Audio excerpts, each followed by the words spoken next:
Welcome back to another League of Inches podcast episode. Supercoach special once again. I should just stop saying special because we're known now for a Supercoach channel, Supercoach page, the things that we do. See a bit of a new setup here, a bit of a new layout for the YouTube watchers, nice and fresh, and see where you can find us, all the social media pages, the podcast pages, and obviously YouTube as well. Just search League of Inches and you'll find us anywhere you basically want now. So good to give us a bit more support. So a bit of a preview for this episode. We are going to be running through our top 5 per position. Now, we're also supposed to do a top 5 each, and Jesse asked me to send me through him through my top 5, and he basically came back and said I was pretty on the money. So I've either been listening very well to Jesse, I've just taken over and I've become the Supercoach expert here. So I'm not going into this big-headed at all, but to be fair, Jesse will probably pick apart every position, which rightly to do so. Quick preview before I throw to Jesse as well. He's been in Cyclone Nara today. They've absolutely copped it deluxe. So he has had a little bit of internet issues dropping in and out here and there. So if he does drop out at some points, he will be back, and I'll just start muffling on while he's not here. But fingers crossed, we have everything crossed that we can get through. Things are good at the moment. So, yeah, let's get through that. Jesse, throw to you. First of all, we are in League of Inches draft week to start with. So I think we're T-minus 5 days now. I can't wait for it. Butterflies have started kicking. I still haven't done any planning. That is my plan for the next day or two, is to start getting a solid plan into place. But everything's getting so close now. I've had team lists Tuesday for trial number 2, seeing a lot more of the players we want to see in certain positions, and some players nowhere near where we want to be. So much is happening in the world of Supercoach as we speak. Yeah, it's funny looking at team lists now and thinking this is nothing what I expected at the moment. Obviously, it's trials. Half the teams aren't going to look like what they're going to look like, so we can sort of just run with it a little bit. But I suppose you start getting a little bit edgy when it's getting closer to draft day, and you're still so uncertain about who's actually going to get the run, and you don't want to be picking up duds. And yeah, it's not far away, man. It's not far at all. I've been playing with a few mock drafts. Definitely get on your mock drafts too if you've got drafts coming up. Jump in a room, change your settings, make it as accurate as you can for your league setup. Pick the position you're drafting from as well. Highly advised, because you can just get thrown into a room. And just run through multiple mock drafts and just see where the players fall. Really good idea. So I've been playing with a lot of that. Drafting from 3rd, drafting from 11th, a couple of leagues that I'm in, 2 polar opposites, and things are looking quite different from the team builds. But yeah, we're not far away, man, and it's looking pretty good at the moment. So nice to get into the this top 5. I know you mentioned that I'm gonna, our teams are quite similar. They were actually. I had a look, and obviously when you start picking out the top 5 per position, you can kind of run from the top down, but it's not really what we've done. Sort of picked into good value for the same position. Obviously, if you want to just call a spade, run from 1 down to 5 and say these are the best 5 you'll get. But I don't think that's the case this year, and I think there's a good bit of value. And the players that you picked out were quite good. There is a couple in there that I could probably, inject a few in if we had more than 5 spots, and potentially shuffle some. But yeah, no, I couldn't fault the list that you put together really, as far as who to keep an eye on. And I think closer to team list, we might see a few of those players come in and out. But yeah, a week out, this is kind of what we got to work with. So keen to get into it. You're exactly right. Quickly, a couple of quick shout outs as well for our Supercoach side of things. Obviously, there's a Supercoach rings, as you all know. I sent out a few of the posts now for our overall league in Supercoach. Make sure you do go check out the post. It has the league code there.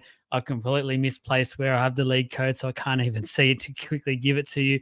But quickly, just pop on the Instagram or Facebook account. The post is one of the first posts that pop up, and you will see it there.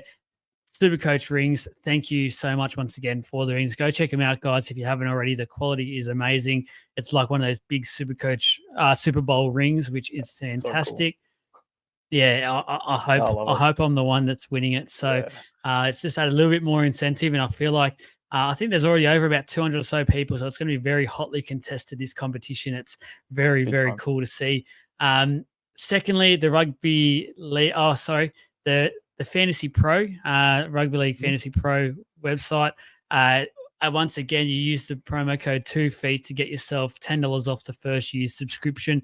You can either go all four of their services. They've got fantasy, they've got Supercoach, they've got draft, and I think they've got a betting one that's about to be released as well. So you can do a package for all four, or you can just choose one if you can just focus on Supercoach. Use that $10 code that's to get you $10 less for that 1 year subscription. And honestly, guys, the stats that are in there are ridiculous. We're going to start featuring those stats on our videos from next week. We've got a bit of a tutorial coming up, me and Jesse, just to make sure we know everything that this website can do, because there is a lot there, and we're keen to get involved and get straight into that. Finally, there is a Supercoach comp to quickly speak to you guys about. There is one to raise some awareness to the sorry, I'm almost bloody choked there.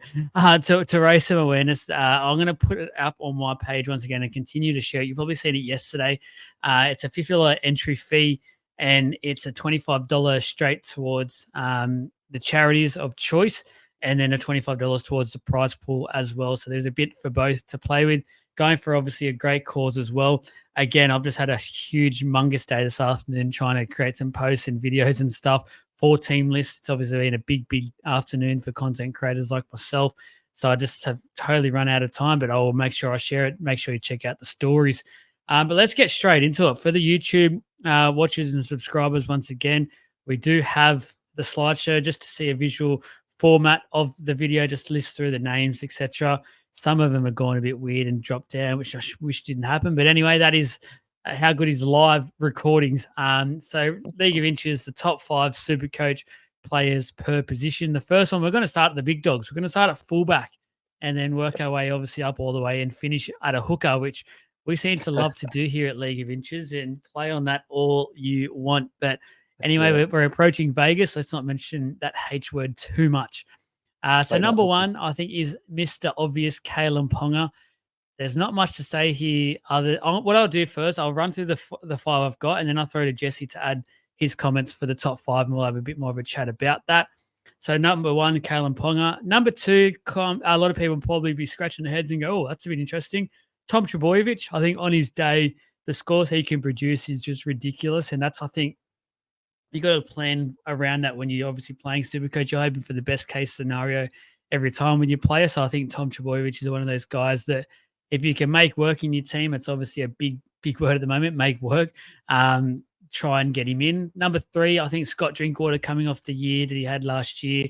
Cowboys have a really good draw early on. So it's not like someone I feel like you can get stuck with. You can probably get some points. He can probably, I don't know if he'll make money, but he definitely won't lose money or lose much. So he'll definitely allow you to play around in that spot as well. Number 4, Ryan Pappenhausen. I've seen enough from him on the weekend to say he's getting his confidence back. He's looking really, really fit as well. And that has me really excited, because before the trials, he wouldn't have featured in my top 5. I was still quite cautious, but that try he scored, that pace he was able to produce, I'm starting to become all on the Ryan Pappenhausen training, especially at that price. That's the cheapest you'll get him all year, in my opinion. And number 5, again, it's sort of based off what I've seen on the weekend, Reece Walsh.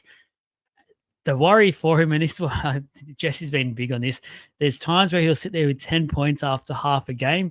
And then again, like on the weekend, all of a sudden he's on 111. So he's already cracked the 100 mark in his first game. And it was pretty special to watch. I know it was just a trial and it wasn't against a full-strength Cowboys side, but he was still producing some skillful stuff. And it was when actually Adam Reynolds went off. So it was like he had to step up in a way and become that main guy on the field.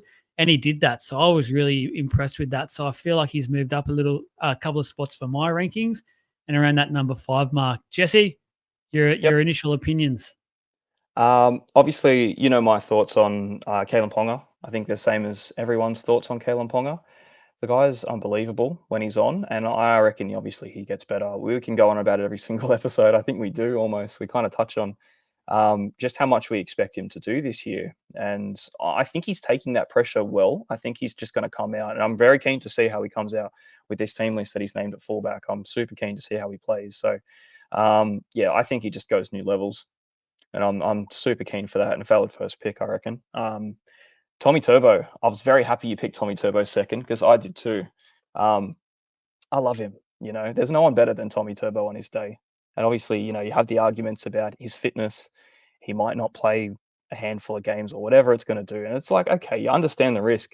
But yeah, it's just worth it, man. It's just worth it. You don't want to not have him when he's flying. That's the thing. So, um, my team at the moment consists of both Ponga and Turbo, and Oof, I don't scary. think I'm gonna go against doing that. The only person that might tempt me is in your number 4 spot with Pappy. So, yeah, I'm super keen on Turbo, and I think I made the point in the last episode too, where if he gets injured, I'll just trade him.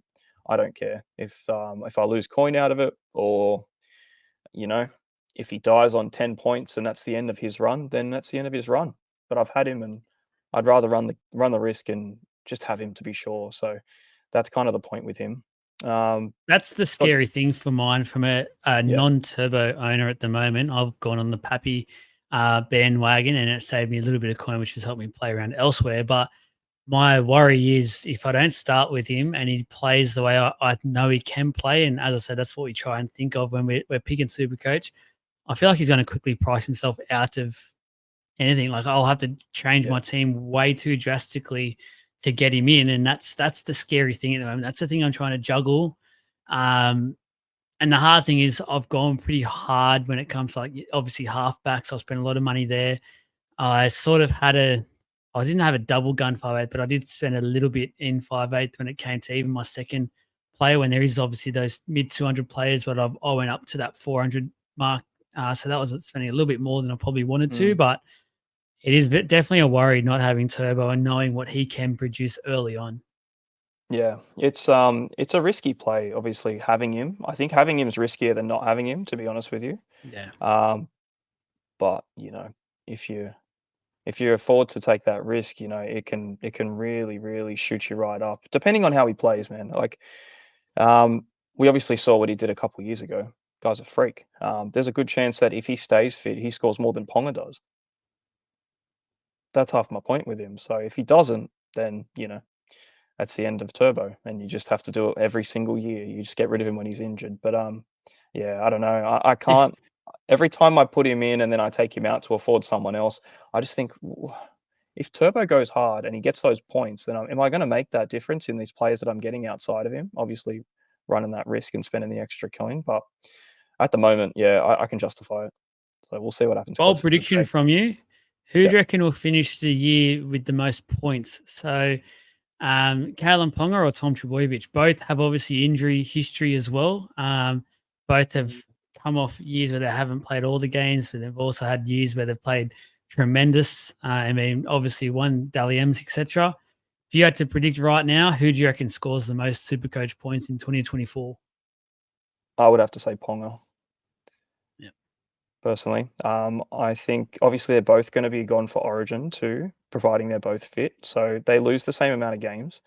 But I just back Ponga's ability to sort of be that man where obviously Turbo does all the work, but he's got a bit more around him too. So, and then plus Ponga kicks, you know what I mean? And if they're flying, there's just extra points out of nowhere. So it could be quite even, but I still feel like regardless of Turbo's fitness, you're probably going to sit out a few games for some sort of niggle here or there, where Ponga not necessarily has those niggly issues. It was mainly around the concussion stuff, which is big stints at a time where Turbo might sporadically sit out for bits and pieces. But yeah, I would still say Ponga scores more, but yeah. there's a chance that Turbo might average more in the minutes he does play. Just depends on if he stays fit for the year. That's kind of the big thing about him. So um, enough on Tommy. Could talk about him all day. Love him. Scott Drinkwater. I like it. Another one of your I men. respect that. Yeah. I'm big on Scotty Drinkwater. I think he's going to have a great year. The Cowboys' run's good. Everything benefits him as far as that goes. Obviously, you just have to see how the Cowboys go because he has the ability to do it on his own pretty much. He kind of did that last year. So, yeah, I would definitely have Scott Drinkwater over Reece Walsh personally.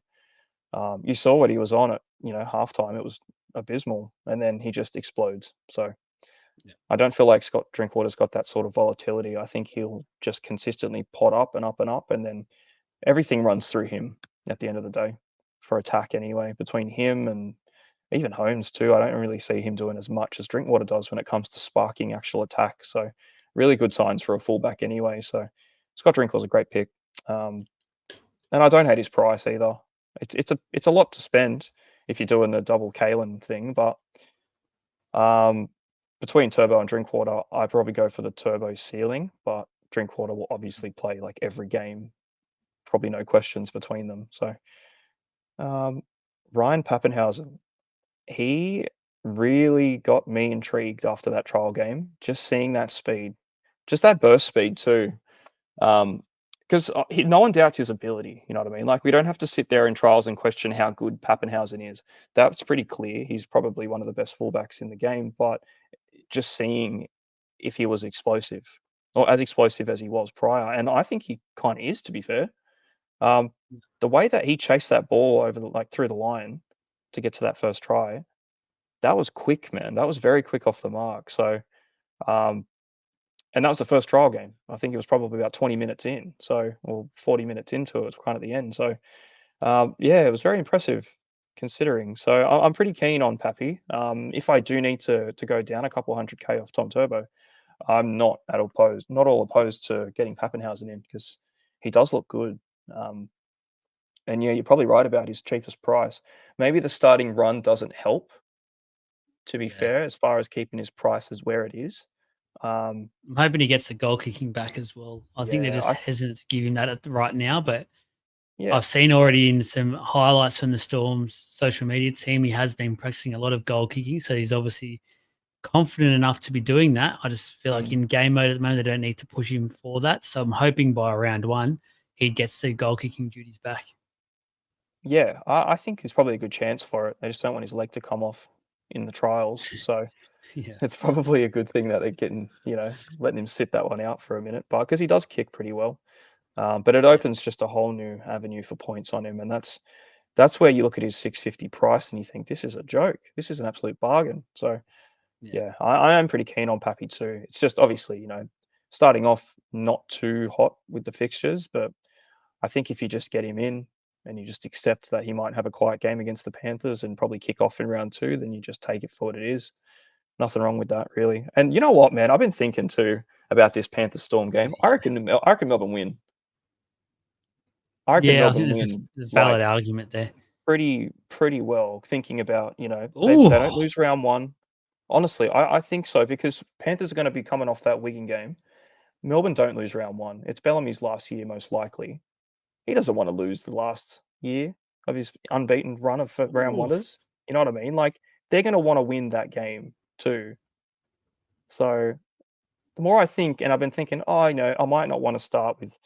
like, I kind of do want to start with Munster too. That's another thing. But the argument's kind of leaning to me, going, you know what? There's a good chance that they do something in round one here. They've got every possibility to do it. So I don't even think it's bad for round one. So it just depends, Yeah, I don't obviously. mind that. But yeah. And then Reece Walsh, Mr. Mr. Hot and Cold, but just hot for 5 minutes. It's all it takes with him. Um, Number five, yeah. Look, I can't doubt the guy's ability. Like he obviously averaged basically 80 points last year. I just still can't do it personally. Like he's definitely, I reckon he probably for the list that you've got, number five, you know, can't knock it. And after that trial, you see what he can do. But without that little run at the end there as well, you also saw what he could do. Doesn't look like a lot. So he loves an error. Um, Considering, some honourable mentions that have missed out on this, Latrell, that's a big one. Like I would personally put in Latrell over Walsh just because I do like Latrell more. He does kick. Um, he will probably average more than he has last year, but I still reckon he probably pushes Walsh out as well as far as that average Yeah. goes. So it's that's probably the only take that I would think for a fifth spot. It's a pretty big exclusion um for Walsh there, but yeah, I'm a little the bit other four, worried about Latrell. you're worried for his points or you're worried that Uh, he's going to do good? yeah. No, I'm worried about his super coach points. I'm worried about especially early on with these injuries at the moment. I think it puts a whole lot of pressure on him and Cody Walker. And we've seen in the past they probably don't play their best footy when when they have pressure and they're expected to do literally everything for the footy side. No disrespect, they both like to sort of float in and out of games and pick their times. And I think now with the injuries to South Sydney, it forces them to be much more on the ball, which in theory, for a super coach point of view, you're probably thinking that should add up to points. But then I'm thinking about it, and I know that in the past, Latrell's not the fittest fullback. He'll admit that himself. And I don't know if him being so much on the ball is actually a good thing because it could tend to some lazy errors, some fatigued errors. I'm all for Latrell. Trust me, I am a huge Latrell Mitchell fan. I love watching him play. I think on his day, he's arguably in the top 3 players in the game on his day. I'm just worried with the especially the key personnel that now South will be missing, especially for the first fair period of time, especially now. It's just got me slightly concerned. That's why I didn't have him in number 5. But again, I can't knock people who do go for him because, as you said, there is goal kicking. South will score enough tries to make goal kicking a worthy relative. We have spoken off air about some other players that we will speak about tonight.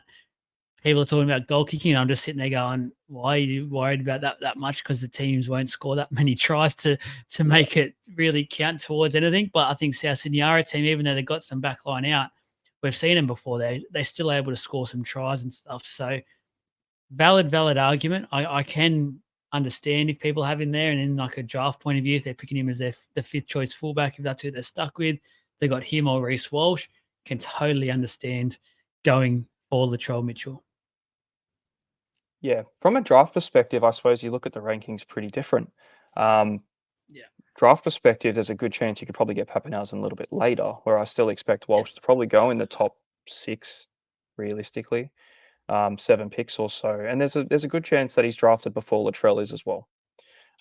Mainly out of draft position and average from last season. I think that's obviously going to sway a lot of drafters, but it's a lot of preference too. At the end of the day, you can put for last season, you could put Gutho in that list as well for most consistent out of all of them, and he killed it more than some of the others did in general. So, yeah, I think it's just one of those preferential kind of things. But I've had Walsh last year. I got him in for just a cash rise, to be honest. I had no intention of holding on to him for any substantial amount of time, even when he was playing good, because I knew he's going to have that game that's going to be shit, absolutely shit, and it's going to put a halt to his price rise.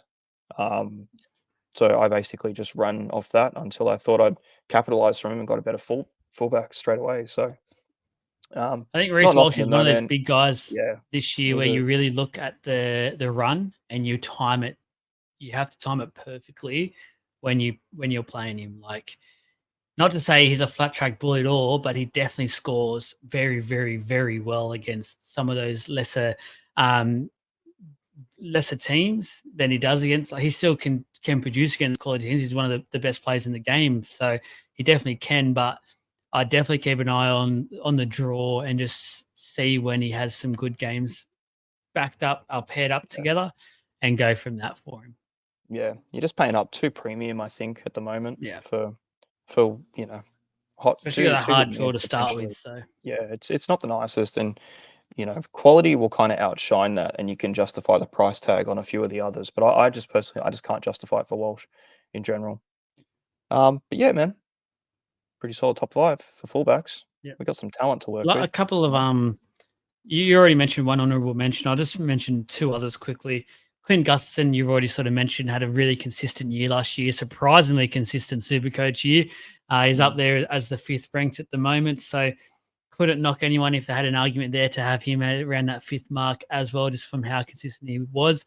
The only question mark is Dill Brown is back and looks to be having a career best year if everything is to go by. So that would probably play into Clint Gutherson's points a little bit. So just be wary of that one. A final one I want to quickly talk about is James Tedesco, who at different times for the off-season Supercoach world, we have been pretty high on. He did work before Pappenhausen has sort of proven himself. So I feel like because that saves me a little bit more coin, Pappenhausen just straight away leaps him. But I'll say this about Tedesco. He's copped a bit of criticism from the weekend's performance. He did make a few errors. But the one thing about James Tedesco is he's a quality player. I don't care what his age is. I don't care what his year was like last year. He's quality. And the thing with these quality players that will go down once he retires, whether it's next year, whether it's 3 years away, whenever it is, we'll remember him as one of the best fullbacks to play the game, in my honest opinion. But Yep. Don't knock a champion. He will bounce back from that. The thing is, on the weekend, it was a trial game. It was very hot. It was not horrible conditions rain-wise or anything, but it was just horrible. It was like sweaty. The ball was slippery. And it was areas that he'll fix up. He'll go back to training and he'll work on that. It wasn't like he was not getting involved. He was very involved. And that in a trial from that quality of player, that actually entices me a bit more to continue to look at James Tedesco. I've already had him in my team once, traded him out, but that's not to say I won't go back there. I'll be keeping a close eye on Tedesco to start the year. And if the time's ever right, the price is right, etc., I'm not saying no to Tedesco. I'm not ruling him out. Yeah, I think there's a pretty good shout that at some point I have Tedesco in my team. Yeah. It'll just be off the back of probably a big game that I don't have him for, with a pretty enticing fixture run after that. And you might get the feeling that the Roosters could be on as well. Like they might start to get a bit of momentum. The wheels might be turning, and you're thinking, okay, there's a good shout that for the next stretch of God knows how many games that they could all just be they could be on firing. So I don't know who I'll have potentially. Obviously, I can't see into the future. I would have won if I could. Damn it. So yeah, I know. If only, Jesus, it can't be that hard. But yeah, I don't know who I'll have at the time, and I don't know who I'll be willing to trade out at the time if it's that good of an option for me. But yeah, he's one of those players that you just tend to at some point have for whatever reason. So usually trying to make a run out of him. But yeah, and I suppose at the same time you could also mention Dylan Edwards. He started off so hot last year, but just plateaus at 70. So you want the ceiling. But yeah, the picks that you've chosen are probably the most high potential, I would say.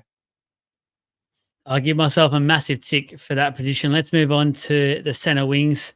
Another very contentious position because the thing with center wings, there's obviously your top high ceiling players that are in your top 5, 6, 7 in the Supercoach rankings at the moment, and rightly so. But I feel like with center wings, we've spoken about it plenty of times. Jesse's a huge believer in this. You also have to look at the value range as well. And that's what I've sort of tried to think about here when it comes to the rankings. And straight away, there's probably players there that are ranked like number 3 that people are going, what the fuck are you going on about? But I will explain why, and you will hopefully understand the reasons why as well.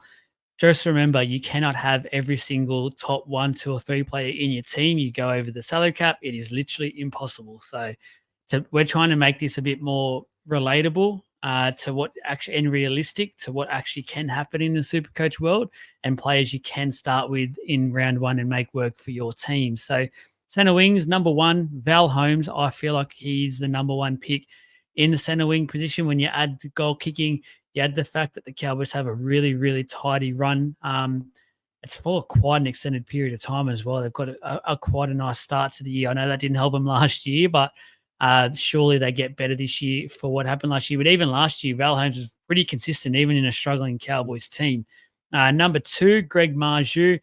So he is 1 in the Supercoach app at the moment. I've got him just under Val Holmes. We know what he's going to get. I think Kalen Ponga targets him a lot more this year with no Dom Young. That can only mean good things for Greg Marju. And we know for a fact, even if he's not getting the tries, he will get through his work.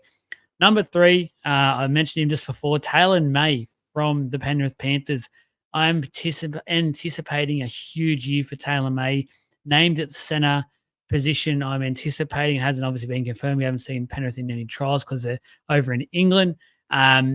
His price, I think it's like 450K or something. He will smash that and get you some cash. That is the big reason I have him as number 3. He's cheaper. He works in your team, and I anticipate that to skyrocket. Number 4, I might get picked apart for, but it's been my guy from the start this year of Supercoach. And you know what? I'm going to call everyone out now. I feel like everyone's starting to jump on his bandwagon. And you know what? you're all a bunch of sheep because I was on him first. I was getting laughed at the start by a lot of people going, Hammer, no way. People are starting to see what I'm seeing. I'm telling you what, 2024, I'm the Supercoach whiz. So just follow me, guys. Number 5, Jermaine Asako. So a little bit of a slip. A lot of people out there talking about Herbie may impact his scores. From what I've seen on the weekend, the Dolphins weren't great, but I really, really like that side. And actually seen Herbie passing to him quite a bit and setting him up with a couple of flick passes, etc. So not as worried as some other people are with the Herbie factor. I still think Osaka can score quite well. I do think he will drop in points, but not as many points as a lot of people are anticipating. I still think he'll score relatively high and average quite high. Jesse, that 5 there, what do you got? Um, it is a contentious one, really. Center wing's one of those positions you have so many to work with. So like pick 5. You know what I mean? Pick your best 5. And I would never. I don't think I'd even run off the top 5 in the app as the best 5 in the selections you could do. And I have it's tricky. I feel like you could probably, my opinion, probably swap Holmes and Marju. I think Yeah, even without goal kicking, Marju's base is unbelievable. He doesn't necessarily need it. He can kind of get there without it just by being just a unit. Because he's a muscle man, really, and no one can hold him down. look at the So he size just, of him. yeah, he's just a monster, dude. He's a unit. So, equal first potentially. Holmes obviously has the kicking, and you would expect a bit of that to come through with the fixtures they've got.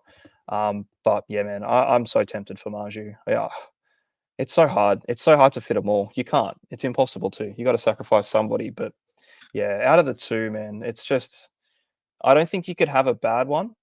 Um, I have a feeling that you're probably going to get more upset about Holmes potentially because you just have this idea that Holmes should be making more points. And then Marzu will just, he could score a 50 or a 60 and I kind of be like, it's okay. You're allowed a quiet one. And that's a quiet one for him. So yeah, it's but you're paying big bickies for these two. More so for Marju anyway. What are you paying? Basically 789. 790. Yeah, 789. Yeah. That's premium coin, man. For two guys as well, like, you've got a Zarko at 5th. Those two were nowhere near the top of the ladders last year for even just price. They were very cheap considering where they ended. So um that's why you can kind of look at this position and think there's a good chance that there's someone that's going to get pretty close to the top of the center wing ladder that we have not even spoken about yet. Um, and who's to know? We'll be hindsight merchants talking about it at the end of next year, going, "Fuck, how did we not see that in trials? How did we not expect Philip Sammy to just have a career year and score 80 points every game?" So Ravalawa. yeah, there's one for you. Terrell Sloan on the wing, Oh, don't start shit. me. Yeah. Don't start So me. yeah, I think you can interchange first or second. I feel like probably going to find more people are going to run with Holmes, for the fixtures and the price, and obviously kicking upside and that kind of thing. And then maybe just thinking, can Marzu even back it up? Can he do it again for that team? And I reckon, yes, God, yes, he could, man. That was all base that he was doing. That's not going to go away. If anything, it goes his side more now because you kind of just converted everything from a nice even spread left to right. Um, see what happens on the right wing, whether that's Tuala's or Jenkins' spot, because Jenkins isn't named. So they've had Tuala in there before, so I feel like they just go left, and even Frizzell going to the left. It's going to be very much like the Rabbits, I think, where they're very favoured on one side. And realistically, like if someone's going to try and stop him, they're going to half expect Marzu to get that ball. Good luck stopping him. There's points for him automatically. So um, he might get more targeted than the other side, but I feel like he makes more of it. So that's kind of tempting me a bit more to go in Marju's direction. So yeah, worthy 1 and 2, I reckon. Talon May, Taylor May, sorry. Yeah, he's a high pick, number 3. Incredible value though, like 450 odd. Yeah. It's so cheap, but yeah, you're getting into that Panthers line. We know what he did when he played on the wing. Whether he can kind of replicate in the centers, I think it's probably a good shout for him. I still consider, Brian Toto probably one of the best wingers in the comp. You could probably Oh, put him yeah, up there in number 3 instead if you had an extra 300k in the bank, but not everyone does. And I don't think Taylor May is going to do much of a worse job. than having Brian Toto in the team for a pretty significant discount. So yeah, Yeah. pretty good. That's I the reckon thing. I sort of thought price he climbs up. has to come into play a little bit, as I said. Yeah, So I could easily put like Gagai, Garrick, Toto in this as well, and just say that's your top five. But I don't think it's realistic. no, And as I said, I still think Taylor May is going to score really, really well. yeah, And the bonus then for us super coach owners is we're going to make money and easily be able to change up to say a Toto when the time's right. And it's going to maybe make us money that change at some point. You never know. Like, um, as you said, sort of Penrith's opening isn't easy. And off the back of their travel, etc., we're not sure how they'll come back from being overseas. It's all up in the air. Like that could even come against Taylor May. But the thing is, when I'm only spending 450K, I'm happy to take that gamble a bit more than spending 700 what is it, 720 on Toe and think, holy shit, I know he does get through his work, but if they yeah, really don't come out of the gates well for some reason, which I do not predict at all, I think they're the Panthers, they're the standouts for a reason. But if there's an odd chance, you never know. No one's gone over to England for a number of years to do the World Club Challenge, so we haven't seen a team come back for a while from that. Definitely something you have to take into account. yeah. I definitely think so, man. And if they do start off quite low or quiet, or for their own standards too, I still think they win majority of the games they play. Yeah, Um, Depending on how it goes, man, you're gonna feel it. You're gonna feel that wallet burn a little bit with Toto not performing, if that's the case, and you can kind of get away with it with Taylor May. So, just a quick one. What's his ownership percentage? for Toe or May, 33 for May. I still feel like that's so low. 33% for May. Yeah, Yeah. Obviously, we haven't seen him wow. yet, and I don't think there's any case for him not obviously getting that spot. It seems like it's his anyway. So I would have just thought 33 would be a lot higher by now, Yeah. considering. People But are sleeping on no, him still. Come on. well, he's still one of the highest percentage owned, especially when you're paying a little bit more than, well, you're paying over 400 for him. So I've seen plenty of teams that are running him as their main guy too, going real cheap in the centers. And, I'll probably go against that. But I feel like you got to at least have him to start, whether he's the highest or just a plotter. Like he's not going to plod, man. He's gonna do good things. But your boy, the Hammer, number 4. I had a bit of a chuckle when I saw the Hammer at 4. I didn't even want to say anything about it. He's been quite impressive, Bring it actually. on. Yeah, 600K, dual position, had a couple of good games. Can't knock him. But again, it's because you're hot on him, isn't it? You've got him number 4. Oh, You've got him higher than a Zarko out of preference. yeah. Yeah, nothing wrong with that. And in theory, that makes no sense at all. But it's just Yeah, Supercoach is very much a gut game, and my gut is telling me the Hammer is in for a huge one. I'd I'm talking Dally M points in that as well. I think he'd be right up there in the Dally M voting.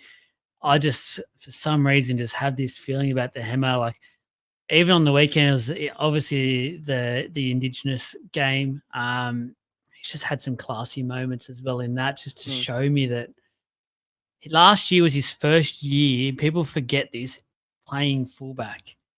He hasn't played fullback basically before. He played it last year, killed it, made an Origin debut in the centres, so he played different positions throughout the year and has killed it. And if anything, the Dolphins' backline's gotten stronger this year, which generally helps our fullbacks, and they score higher with better backline players around him. We've seen the likes of Taboyevich when he had that red hot year, Garrick and Saab that were there and scoring red hot as well, and they all helped each other. I'm sort of seeing that from the Dolphins' point of view. I think like Asarko's there. You've got maybe Avarilla. I don't know what the hell's happening with him at the moment. He can't make the side, which is a bit eye-opening for some Supercoach owners that have gone in on him. I've seen his percentage. I think it was up around maybe the high teens or something at one stage. I don't know what it is like now, but and then Herbie and stuff as well. So I just, yeah, I feel like he's my man.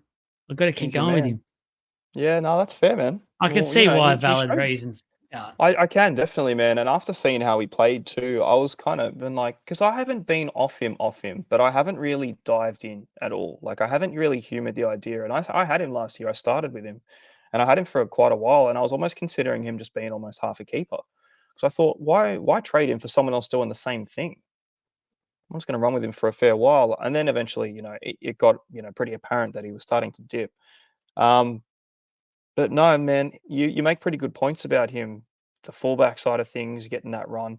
I've been seeing potentially like Herbie looks like he might swap for a little bit of a stint during the game with him to fullback, and he might go into the centers.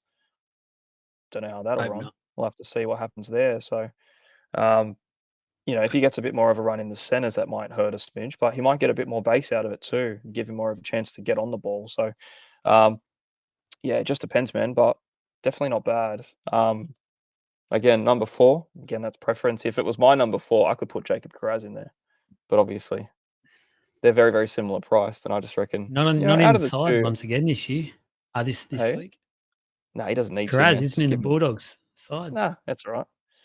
He's just over in Bankstown having some El Jana. He doesn't need to have a trial game. He's fine. Nah.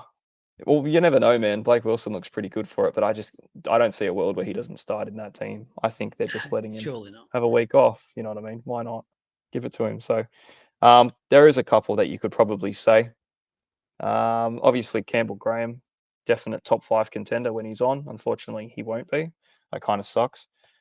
Ruben Garrick, big exclusion. If he's playing in the centers, I don't see it as much this year. He That's might why. tank a bit. He'll probably still kick, which is probably going to be what keeps him, afloat when it comes to his points average. But um, yeah, I don't know. I don't know what's going to happen with the Manly line there because it seems like they've just got too many to pick. You got to put your best players where they prefer to play too. I don't know if he Yeah. prefers the center or not. Um, I'm you know what? concerned with him at centre. I'm for a super coach point of view anyway. I just feel like it restricts him a lot. And Mm, the scary thing is we've seen a lot of centers in the game quickly remove themselves from the actual game. Where if they're on the wing, they've got to kind of always be involved in the game yeah. because their kick returns and the like that they're finishing backline movements. Where we've seen some centers in the past, and straight away Staggs comes to mind. He's notorious for this, where he'll just stay in his pocket, and you forget he's even on the field at times because they're told to stay there. That's what they do. They're not roving positions, and if they're not targeting that, because he's not a notorious center yet. Like we don't know what he's going to produce. So we don't know if he's going to become one of those go-to guys. Because if I'm being honest, Cooler had an exceptional end to last year. And if I'm Yeah. looking at the attack at the moment, having Turbo linking up with Cooler from an opposition point of view, if I'm trying to defend Manly, I'm shit scared of that combination more than I am of Turbo linking up with Garrick on the other side. Mm. So you reckon potentially, speaking of hypotheticals, if Turbo goes down, do you reckon Cooler or Garrett go to fullback? If it's early on, I reckon it's Garrick. If it's later in the year, I think it's Cooler. Cooler at fullback. If it's anything like last Is year, huge. Huge. that'll be a big one, especially in the center spot. Either way, they're both great options when they're playing fullback, but definitely one to keep You an eye know on what? because there's a Controversial. pretty high chance it might Very, happen this season. So very controversial, but I'd stick with what I put out on a post a few months ago. Starting the year, I'd actually have Cooler fullback and Turbo in the center just to work him into first grade once again, NRL level, work his body into it for a 5-6 week period. If he's doing well, I'd start to slowly migrate him back to fullback. We know how good he is, but personally, just with what Cooler's there, I don't think they would miss. They'd obviously miss. Look, Turbo's a freak. Don't get me wrong, but I just liked what I seen from Cooler, and I don't think, from attacking a point of view and how quick Cooler is, there's about a bit of X factor while Turbo just gets his confidence back in real time game mode. But I can understand why he's going to be fullback, so I can't say too much. yeah, it's a pretty hot take. You know, Turbo's one of the best in the game. I mean, It Garrick's is. been a very, very I'll capable make him. fill-in. Yeah, well, you too.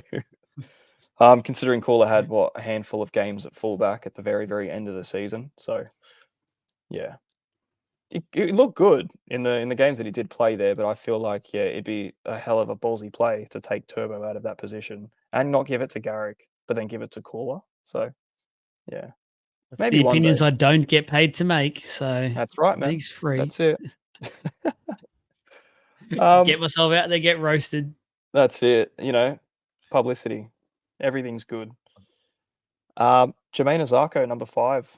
I saw enough from him in that Dolphins game to think he isn't going to dip too hard. He was still everywhere. He was still so involved. And for a winger to be as involved as he is, it's unbelievable, really, isn't it? He basically runs the show from that wing. It's nuts. And then now, you see a lot about it too. Herbie's got glue hands. He's not going to pass him the ball. Man, they looked like a good little pair up there. They were playing with each other. Herbie was definitely passing it off to him. He tipped it off, pretty easily. So I think we could see some good things happen on that side. It looks quite lethal at the moment. So um, for that, you can chuck Herbie in there too, and then you just got 3 Dolphins players. And it's just the Oh, center wings. Just fill it with the fins, mate. and Forget about it. Bostock as well. Why not? He's looking good. Yeah, well, Bostock also looked all right. So, um, yeah, man, Dolphins have a good one. Top 8. We just both dropped for a Yeah, sec. no, yeah, no. I was going to say, I think we actually lost you for once there, but now you're back. Yeah, I'm back. Yeah, it's just been doing that. Sorry about this too. My net's just been a bit funny today. Yeah, It's all right. man, You always get away I with can it. go Don't through it. worry. We spoke about it in the Yeah, draft. You just get away with thanks, everything. You could have that thanks body in the everyone. background. You get away with it. Yeah, you can't see him. He's still hanging there. uh, Um, Too many honorable mentions to miss, and I we're was going gonna to say. probably hurt some people's feelings. The center wings, there's 1,000 of them. Look at the top Yeah. 20 and just take your pick. But yeah, There's one I want to pretty talk valid. about, Mm, and he's your man once again. I want to talk about him because he's a cheapie, all about that this year and getting that value for money. Drew Hutchinson in that halfback slash center wing role. Crazy to have that as your duel, but there, this is the world we live in with Drew Hutchinson. yep. Looks to have nailed down that halfback spot now. Is Sexton still on the bench for the Bulldogs for this trial? You picked it, and Hmm. I'm on it. I'm on it now as well. You've sold it to me, and I think plenty more super coaches within the next week will be on it as well. Well done. Kudos to you because it was a ballsy play, but it's come through those big balls. Yeah, man. Yeah, it's pretty hot take for a team reveal, putting Drew Hotcho in there. And it was like, why? I even got messages too being just like, that made no sense, but you kind of made it sound pretty appealing if that's how it goes down. And I was like, look, man, if it happens, it looks like it's going to. From all the talk of the town, there's a good chance. And yeah, the fact that he's in this second trial game, yeah, he's a lock in, man. He's an absolute lock in. He has So pretty incredible happy with, base for a halfback. yeah. And even just to put a halfback in your centers, just too much potential. But even still, man, Bronson Cherry, I reckon Bronson Cherry's got a very good shout to start round 1. So where do you put everyone if Bronson Cherry is in there? Because you're going to have a fullback, which I don't think you probably should. I think that's just a waste, really.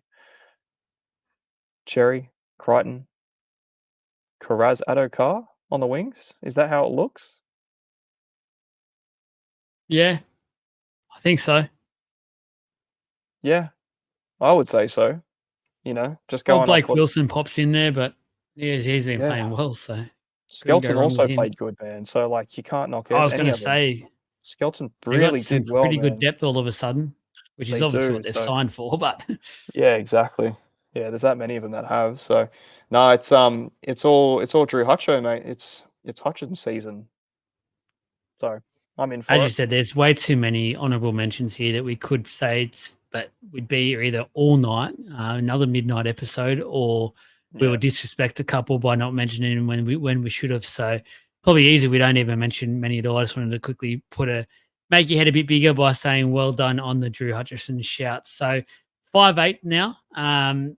Two great looking blokes there, Dylan Brown and Jaden Kim. We'll both talk about, but number one, I have Dylan Brown as my must-have. He's one of my must-have top 5s you see in the post. So I'm so big on Dylan Brown this year. I think he's in for a career best year. He owes the club. He owes himself.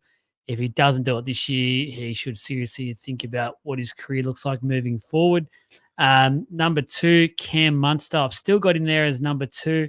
I'm with Jesse originally where he says I'm a bit cautious early on with him to go. Um, but you also don't want to go too late on him because then Origin comes into play and the likes. So you'd be trading someone in where you're going to cop a few punches and hits for a few weeks there. So I am big on Cam Munster, but I can also see valid reasons why plenty of people just not going there and won't go there. It's a The more I think about Cam Munster, he's actually becoming a bit more of a headache and a pain in the ass than anything because I don't want to go very early on him. But as I Yeah. said, there's State of Origin, there's everything else to play. So, but he's also a player where even though it's a hard draw, he can come out and brain it. He can come out and kill it because he's that quality player that we've spoken about in the past. Those certain players that just step up when it is those higher opposition. And he could come out and brain it and get an 80, 90 or something. That's the sort of player he is. So, yeah, do with what Cam Munster, whatever you will. I know you'll have something to say on Cam Munster. 3, Tom Dearden. Again, a lot more because of the early season run for the Cowboys. He's a lot cheaper than the first two I've spoken about. That's his real appeal. Number 4, everyone who's been watching the page knows now him and Jesse did not exchange Christmas cards, but I've still got him there as a contender. I did say about with Latrell, the worry is if they've got a bit more pressure on them that they don't generally perform at the best. But the other thing is, I know Cody Walker doesn't have long to go. There's still arguably a premiership window open for South Sydney. If there's ever a year that they can try and do something, it's this year. I can see him only getting weaker over the next maybe couple of years with some forwards leaving, etc. So Cody Walker needs to have a big year, and that would be great for super coaches if he's to do that. And number 5, again, because of that natural, I think you need to have some good cash options as well. Jaden Campbell from the Gold Coast Titans, unfortunately, he's out for maybe the first 5 weeks. It's so weird because I've actually heard stuff that he could be back as soon as round 1 now, but I've also heard stuff that he could be out for about round 5 or round 6. There is that much going on at the moment. I think that's a bit of Des playing his games that he loves to play. We don't know what the hell is going on, so just watch team list. But even that, he could name him at fullback and then pull him out the day of. So I don't know. Personally, just with what's going on, I'll avoid him to start with. But Tyne's another team that has a juicy run for a while, and his attacking upside's too good for mine. I think as soon as he gets on the field and can play a few games, he'll start stringing some cash together. And that's something that I want to be part of when it does happen. Jesse, that top 5. Yep. Dylan Brown, number 1. You know, you can't knock it. Depending on how he goes this year, yeah, it should be his best season ever, realistically, thinking about what he has to do. They start off so good. It goes for a long time. They don't have a bye for a while. So you can lock him in. You can lock him in through Origin, which you don't have the luxury of with Munster. There is so much upside for Dylan Brown. He's obviously pretty penny though, and kind of makes it hard.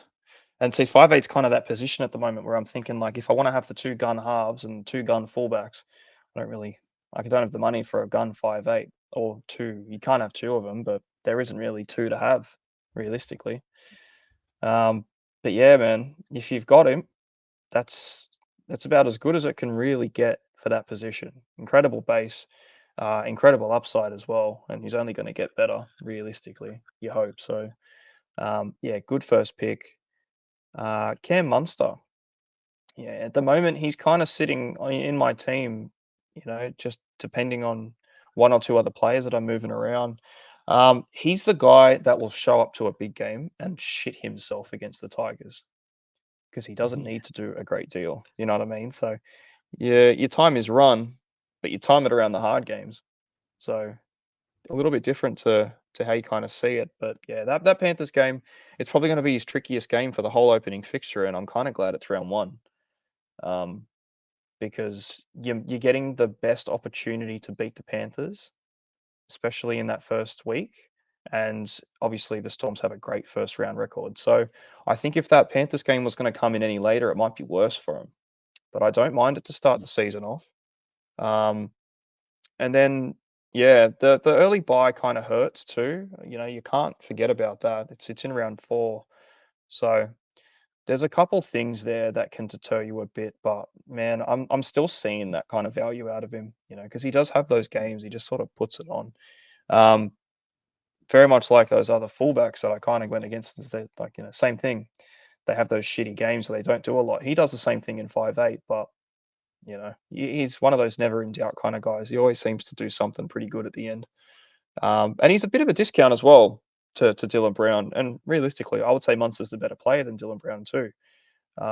Traditionally always averaged more than him, except for this last season. So, yeah, man, either of the two. I'm personally leaning more towards Munster, mainly for the price. It's not a massive price drop, but it's yeah, when you stretch that thin, it's a bit hard to reach. So, yeah, but I can definitely see how Brown is the smarter play for the beginning run. Um, but either way, I like both of them more than Cody Walker. So, Tom Dearden, number 3. I was a bit funny about that one because you have him above Cody Walker, considering they have a 10 points different average. Um, but yeah, man, like you just hope that he can get there. I don't know if he has the kind of upside that Walker does have, realistically, unless he makes that team his own in that way, and he kind of really does put it into a new gear. But yeah, you're probably right about how the Rabbits will start off, and if you can really keep it up. I have never really considered the Rabbitohs a premiership threat as far as they go. Whether or not that's a bit of Roosters bias coming through, or the fact they kind of capitulate at some point in the year and they'll have just shockers and then they'll kind of turn on each other. So I feel like you can't really get that out of a good premiership winning team. But yeah, he's just too. He's not coming to my birthday party. I'll tell you that much right now. It's just not happening for me and Cody. So, but yeah, man, Tom Dearden, he's good price too. Like he's obviously the cheapest out of that top 4 that you've got in there. Um, whether or not you put him in as that sort of cheaper option, just because of his price, I still feel like the other 3 will average probably 10 points more than him on a normal standard season. But at the very least, you know what I mean. Brown and Munster, good chance they're pushing 80, 70 plus. Cody probably just under him. It's a pretty predictable position, that 5'8" little trio of guns they have. But yeah, it'd be nice to see someone else break into that mold a bit. And I reckon out of the lot of them, Dearden's probably got a good chance to do it. And then Jaden Campbell, yeah, man, obviously that dual position 5'8" definitely helps. The being injured till round 5 doesn't help at all. But have you been seeing that he might be back for round 1? I haven't seen that at all. Yeah, I seen it. I think it was today on actually the NRL app. Like in the comments, it says Hasler's got Fafita and Campbell on ice in the hope that they can be right for round 1. But I think that was just wishful thinking. There's been a lot of times I've Yeah, read the NRL team list and some of the comments they say, I sort of think to myself, are these guys actually watching the game or they're just typing stuff as they go? So, yeah, um, obviously the stronger male is they're out for a little bit longer than that. But again, like it just reminds me of what Des Hasler is like as a coach. And straight away, the games he can play, it's I remember like he's renowned for super coaches to be an absolute punish and an absolute headache when it comes to planning things. Used to be the same for Manly all the time when it came to forwards and backs and stuff. And all of a sudden, that gun that you were relying on to get that 60 points, the last minute was pulled out of the team or something, or there was a quick rotation of the forwards, and you're like, for fuck's sake, Des, what are you doing to me? yeah, He's good like that, especially with the forwards. Though, like Fafita and Tino, we can talk about them a bit later on, but they're also got some question marks just because of how he rotates his forwards and stuff. And the Titans have a really good forward pack this year, but let's not get into that at the moment. But yeah, Des is the mad professor, as they like to call him, and he can do some crazy stuff. So would not surprise me if Jane Campbell's there round 1. Let me just put it that way. yeah. Well, he obviously doesn't play Supercoach, or he does, No, and he he just does wants to get that edge not. over everyone else by not telling him his Yeah. team list. So, yeah, if he's out till round 5, you can kind of make a bit of a play if you want to. You could probably get in Braden Trindle as a swap for him because he's a bit cheaper. You can definitely afford Trindle if you can afford Campbell. And if you're running with Campbell as your main 5'8", which at the beginning when I was building teams and he was obviously named, I was expecting him to be my main 5'8". And then, at some point plan on trading him up. But Trindle could be your fill-in until they have their buy in round 5, providing Campbell's back round 5, you just straight swap them. Um, Yeah. it could be something worth a shout, but you can't predict what fire you'll have to put out in round 5, and you don't want to get caught out with a non-playing 5'8" anyway. So um, it just depends. It just depends on where he comes through. But he's definitely, if he's coming in at 458K or whatever he is at, and from round 5 he looks pretty good for it. I still feel like that's good value, man. Definitely Mm. considering the position in general. You might be able to get him at that point in time if you've got a bit extra coin. You might be able to put him on the bench and still have a Yeah. good 5'8" at the time too. Or trade down. I probably wouldn't trade down in the, especially round 5, kind of unproven as well. You could probably still give him a couple of weeks. So you might actually have a pretty solid structure of a team set up. You won't have to worry about his price changing still for a fair few weeks after that. Um, Yeah. so you can get a bit of a gauge on how they're going because he's going to come into a Titans team that's already rolling. So um, yeah, just have to keep an eye out on what Jaden Campbell does because he's definitely an exciting prospect. And the jewel is so nice. There's so few of them now. So Yeah. um, No, yeah, I agree. just Honorable barely anyone mentions, else I to guess, talk for the about. 5'8". Yeah, for the five, there is. You have talked about spoken about Trindle. I want to get to him in the halfback side of thing because I want to have a bit of a discussion around Tim and Hines together. There's been a lot of chat around that from the All Stars fallout. Couple of just quick honourable mentions that have been spoken about and thereabouts. Matt Burton for the Dogs. I personally don't have him at all as Supercoach relevant at the moment. From what I saw in the trial on the weekend as well, I still just don't think he's a playmaker. I think he's a centre, an out and out centre. And I just think it's going to get to the stage where the Dogs have to bite the bullet there, put him at centre and make Sherry work somewhere else or put Crichton back to fullback or something. But the more I see of Burton and at 5'8", the more it starts to piss me off because they're ruining, in my eyes, one of the great centers we could be seeing at the moment and for the next few years, out of position and just making him do things that isn't natural for him. So it's doing my absolute head in at the moment, but let's not try and get into that too much. Don't fire me up too much. Luke Brooks, Agreed. some people are absolutely loving Luke Brooks still. Yeah. We've said it before. I don't get it. The more I think about Luke Brooks' play and I try and talk myself into somehow being those people and making it work, I just cannot do it. Like, the more I think about it, the worse it gets. I just really don't get it. Like, please reach Yeah. out to us. Let us know why you think Brooks is such a good play because I cannot see it for the life of me. Yeah. The argument is it's a fresh start for him and he's in a much better Oh, team playing next to a better halfback. I'm like, yeah, that's kind of not good for him, really. halfback that does But everything. yeah, so, and if it's not the halfback doing everything, it's the fullback doing everything. So, um, yeah, I don't know. I don't see it either, but it's nice to try and hope that he does better than he has done at the Tigers. It can't be too hard to do better than that. But even still, he averaged 50 at the Tigers. I just don't see him getting that much opportunity at Manly. So, Yeah. yeah, not for me. The last one to have a quick chat on Ezra Mam, who has started to feature a little bit in some teams that I have seen floating around. Not the worst play for where he's at, but I still can't get around him. I think that's a lot of people going off the grand final hype. He scored, I think it was like 19 tries last year. He scored a phenomenal amount of tries, and it's very hard for 5'8" and halfbacks to go again and score that sort of try scoring feats for a season. Like, that's astronomical. Like, that is ridiculous. He's outscored plenty of backline players in the last year, and to bank your house on him doing that because clearly the points that he was getting last year, and it still only ranked him, I think it was mid-table here for the 5'8".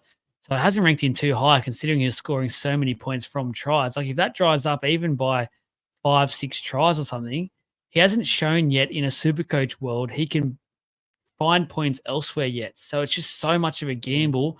And there's players that are cheaper and there's players that are a bit more expensive that I'd definitely rather go for. yeah, his high score last year was 82, and Yeah. he probably scored maybe a hat trick in that game to I was get gonna say he 82. would have scored a couple. Yeah, so it's just if he's not scoring tries, he's not really doing anything else. So yeah, he's obviously just priced off an average, which he'll never actually really hit because it's kind of like if he gets that try, he'll get to his average. And it's like Yeah. fair enough, he averaged quite a fair few tries. So, but you're probably right about them drying up at least a little bit. Yeah. Um, just depends on his game, man. But yeah, 20% owned too. It's a pretty high ownership. You're putting a lot of eggs in that basket. You're probably going to get disappointed more often than not. So, I but agree. again, you aren't paying 780K for him either. So, can you really be too You cranky also about it? need to hope he can make some cash, which I think he may struggle with. Yeah, it goes down Halfback, most likely. yes, halfback.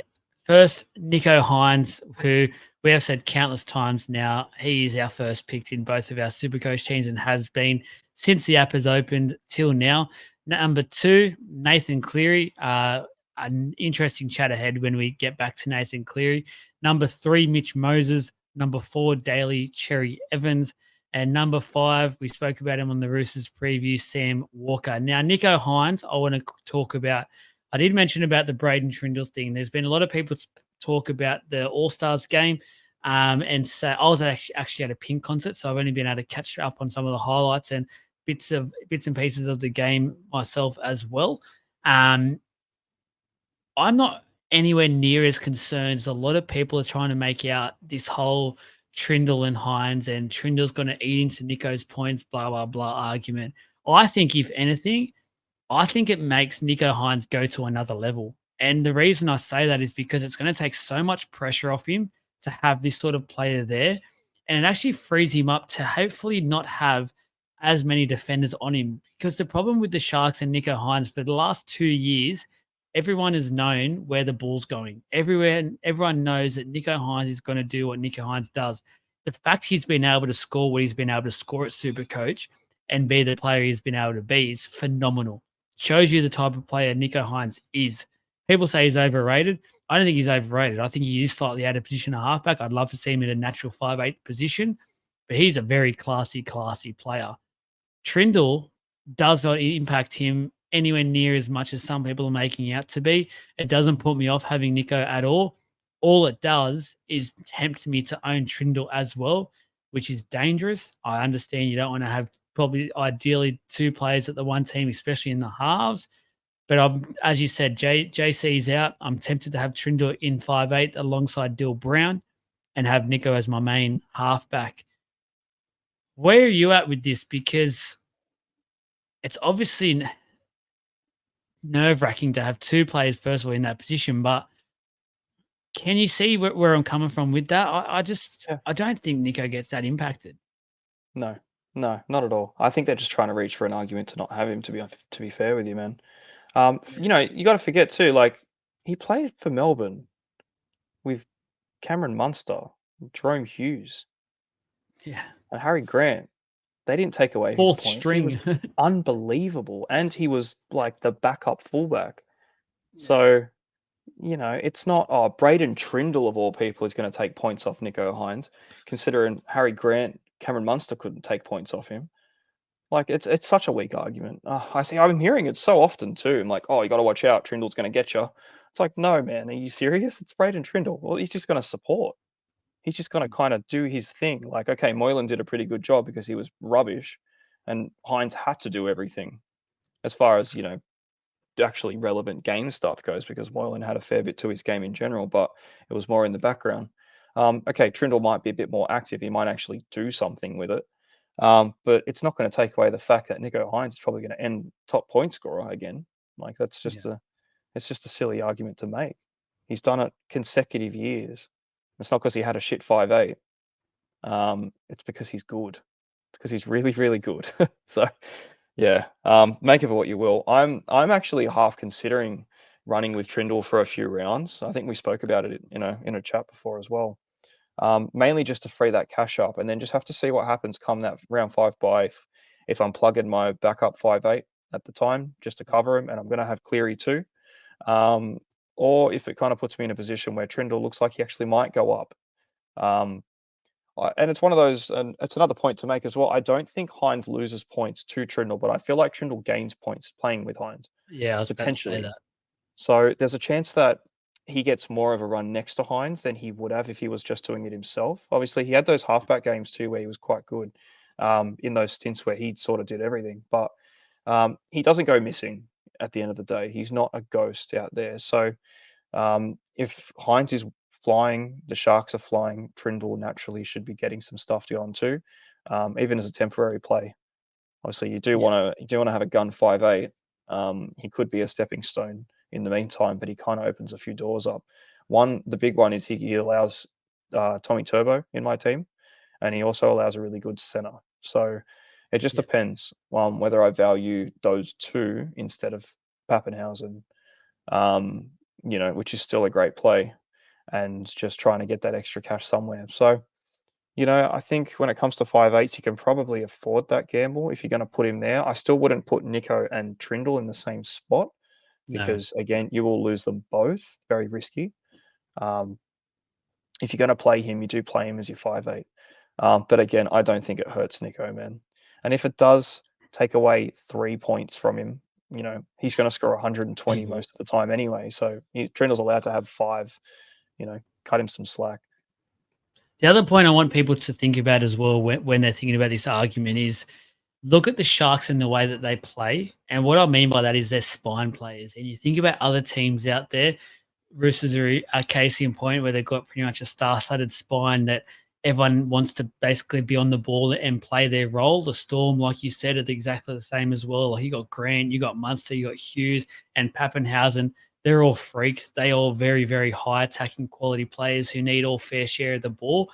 The Sharks are a lot different to that if you peel back the curtain and think about it, because Blake Brayley, very steady hooker, but I think it's a coaching instruction. He's never really running the ball too much. I think he's got that attacking spark, but for some reason he's not coached to do it. He's basically coached to give it to the halves straight away.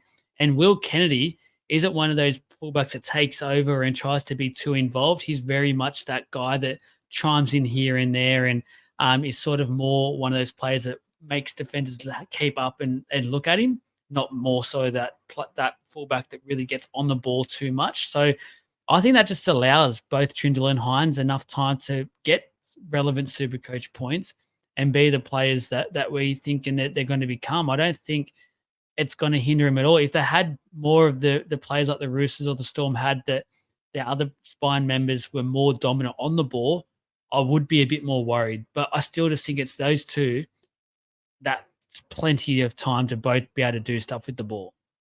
Yeah. Yeah, I think so too, man. Obviously, we'll see what happens at the beginning of the season. They've got quite a good draw. Yeah.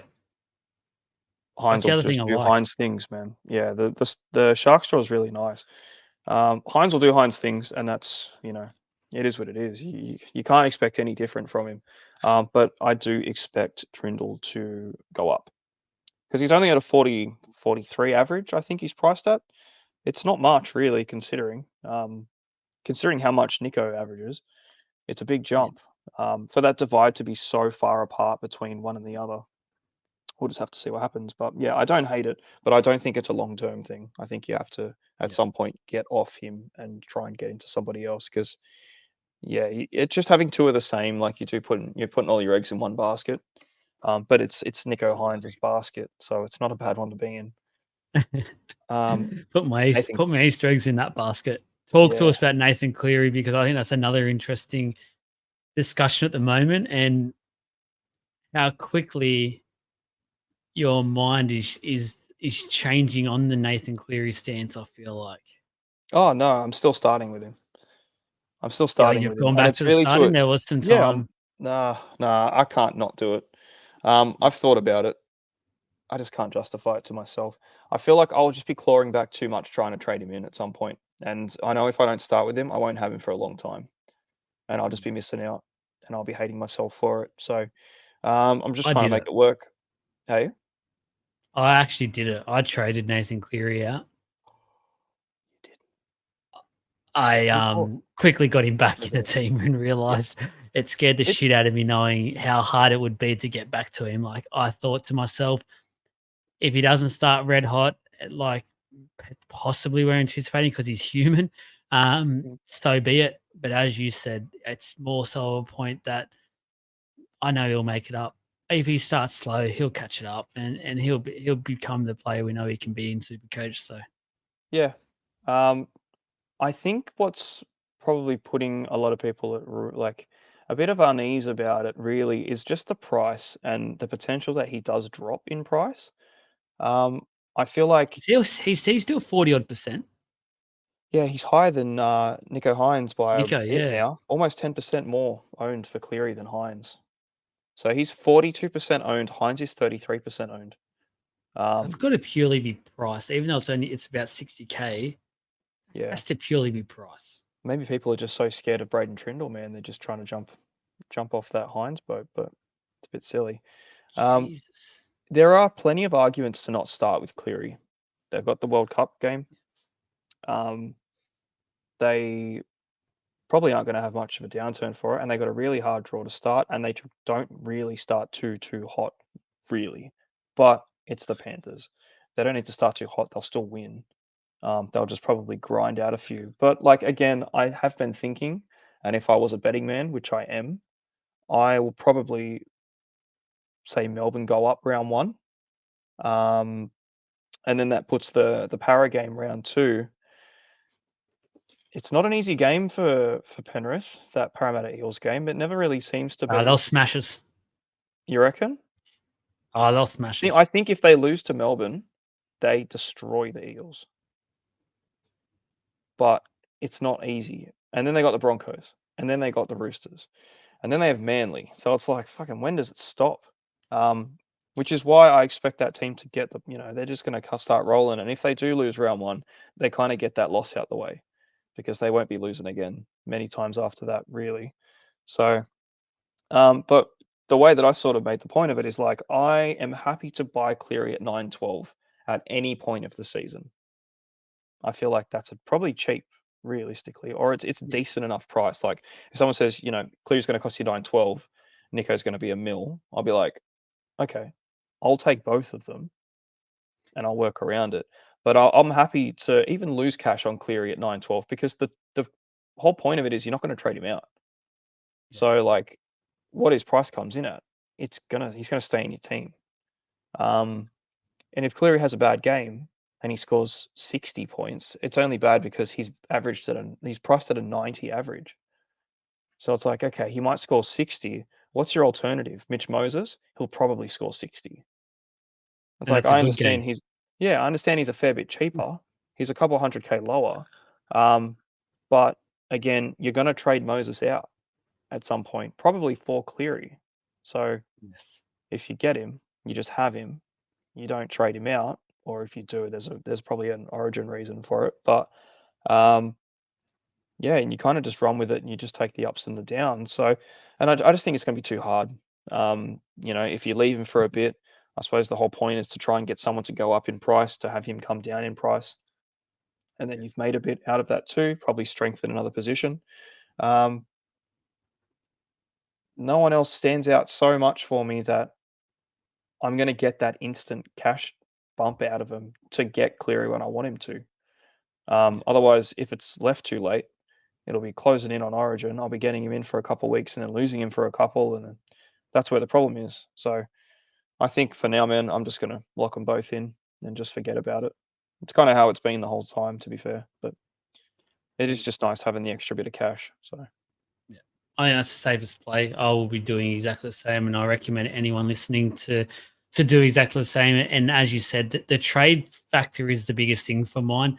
It's not even the early points because, as you said, I actually think they'll be pretty on par with a few of the other players that could potentially you could go for when it comes to early season points. But I'm not too worried because I look at halfback and I just think, and the 5'8" position with Dill Brown as well. They're three positions I do not want to mess around with trades. I'm hoping ideally they're there from start to finish. Like I just want to chill with them. No worries. I know I'll bite the bullet come Origin time. No worries at all because I know this season I'm anticipating positions like center wing, the way that second row is looking, and prop forward, they'll probably be my three positions where I am tossing around trades quite a bit because I'm trying to chase that cash factor because I see a lot of players who have that benefit and the upside. So I'm looking at the half. I want to look at a couple of those positions like halfback, 5'8", and look at those as go. That's my lock-in players, and that's what I want to leave with. So Moses and Cherry Evans, I think we can just sort of pair them up and just say purely for Mitch Moses, it's the early draw isn't as bad as a lot of the teams around him. So that's the appeal for him. But as you said, the worry is for Mitchell Moses and Supercoach, a good game is often a 70 or an 80. And that's like a really top, you're like, I'm cheering for that. And he's worked extremely hard for that, where for Hines or for Cleary, that's like they've gone out the field and said hello to the referee and they're already on 80 points. Like Yeah. it's ridiculous how it works. And you're thinking, holy shit, how did they get 80? And you're thinking about Moses. Did he only get 80? Like, I thought that I'd look at the app and it'd be a 200. So Yeah. he can be pretty frustrating. And there's valid reasons for both of those players to move down. And for a cash point of view, Sam Walker to go up to the third position, I'm starting to think about. But that's more of it. I like the Roosters draw. I like what I can see from Sam Walker in the trial last week. Daly Cherry Evans. If this was to pick after Origin, I'd have Cherry Evans up towards number one because he has this sick tendency to just, as soon as Origin finishes, his Supercoach scores just go up by 30. It's ridiculous how he does it. But yeah, that's sort of my thing on the last three players. They're very much together. I feel like there's not much separating them. It's probably more of a cash point of view, trying to save a little bit of coin, not wanting to spend the big bucks on the big two. But yeah, that's all I've really got to say on those final three. Yeah. We can sort of touch half on it with Mitch Moses. It's the draw does make it very appealing. The fact that he is 695, he's a couple hundred K less than Cleary. But yeah, I just feel like that those points will come for Cleary in general. And I think, Moses is never a locked in player. You're always half trying to work out a way to trade him away. Even as soon as you get him in your team, you're thinking, when am I trading him out? So I don't really want that headache in the halves. Cherry Evans, man, I think we mentioned it in the Manly game. Their fixtures towards the back half, or probably later in the back half, they do get really good. Um, Obviously, they ended quite well, and then that's kind of what's pushed his price to be as high as it is. It was those last couple games of the year where he scored just unbelievable points. I think he scored like 170 something. What was it? Oh, it was about 150 odd. 2 weeks in a row, the last two games of the season. I was like, it would have been nice to have him, but it's also hurt us now thinking about his price. So, not really one I would have considered starting with anyway. So it's pretty irrelevant. But the 2% that do have him, um, just get Cleary, really. I would think, unless you have him as well. Because yeah, the Manly run's not fantastic to begin with. But he's a gunman. He's been doing it forever. So I think there's probably a good point to make that he might have half a reason to go into your team towards the back half of the season. Just have to see what the big two boys are doing. I don't think they slow down then either. And Sam Walker, obviously, I reckon Sam Walker's biggest years to come this season. He does look like he's put a bit of size on as well. So hopefully that helps him. He's a bit of a child out there at the best of times. And yeah, 610K, I think he comfortably gets 60 points a week. So I don't think he's gonna really bottom out any lower than that. But yeah, no, I think it's pretty good. But then again, like, where do you play him at the moment? You have to drop one of those two big guys. Probably not Too something I plan risky. on starting with. Yeah, but I do think there's a pretty good reason for it. But there's a few halves in there too. Like, it's a very sort of black and white position because you just get Nico Hines, Nathan Cleary, and you literally don't look at anyone else because there's no point to after that. So you can kind of just forget about every other option. But if you're more open to the idea of not having them, I've seen a fair few teams just not have either of them. I'm thinking, what are you doing? Like, why? I think just to be different, just to have the extra money. Or they're not actual, they're very casual super coach players. So it just doesn't look right. Obviously the team looks incredible because you have so much money to spare. But at the same time, when you don't see those two in a team, you're thinking, how have you wasted this much money and not have these two in it? So, yeah, Heinz Cleary, No, set forget. You can have I 3 to agree. 40, and I still probably wouldn't look at any of them. I agree. Moving on, the second row forwards now. First, is David Fafita. Looks a little bit chunky in this photo. No Yeah, disrespect, he does. David, but it's don't know. This isn't a good angle for poor David. Titans, you've done him dirty. Yeah, some Number boy. 2, number 2, Jermaine Hopgood. Number 3, Britton Nakora. Number 4, Sean Lane, and number 5, Brendan Piacura. David Fafita, first of all, obviously missing possibly the first 5 weeks from what we've heard with the pec surgery. And then there's even a bit of a worry how well he does come back, and if it's a worry that pec moving forward with the type of physical player that he is. The more I think about David Fafita, and as a non-owner of David Fafita at the moment, the more content I am about it, because there's starting to become a fair few what ifs of a player. And if I'm spending that much on a player, I don't want as many what ifs or what could happen as what there is with Dave Fafita. Now, it's obviously not a start with what's happening. So it's just about what's going to happen with this mid-tier group of players that we've got, and that seem to be just flooding Supercoach teams at the moment, and rightly so, probably. And the injury to David Fafita helps that. It just makes people's minds up even more. Yeah, I don't know what to say with David Fafita, because I know he's a notorious gun, and I know if I say it too much, will easily come back to bite me. He'll come back and hit 100 straight away or something. I just feel like if I'm trying to just be somewhat human when I talk about this with Fafita, I don't think he can come back as good as what he can from a fresh pec injury. Like, Yeah, a pec's not a good one. Like, he's had surgery. yeah, But it's Dave Fafita, man. I feel like you yeah. just do it. You just chase the upside. That's what it is to be You to be still have chasing him as a upside. top 10 or 12 draft pick, don't you? That's how Yeah, highly you rate him. yeah. I reckon even with a 5-week injury, he comes out and he gets drafted. Yeah, in the top 10. And like in my other league, I'm drafting from 11th, and I feel like if he fell,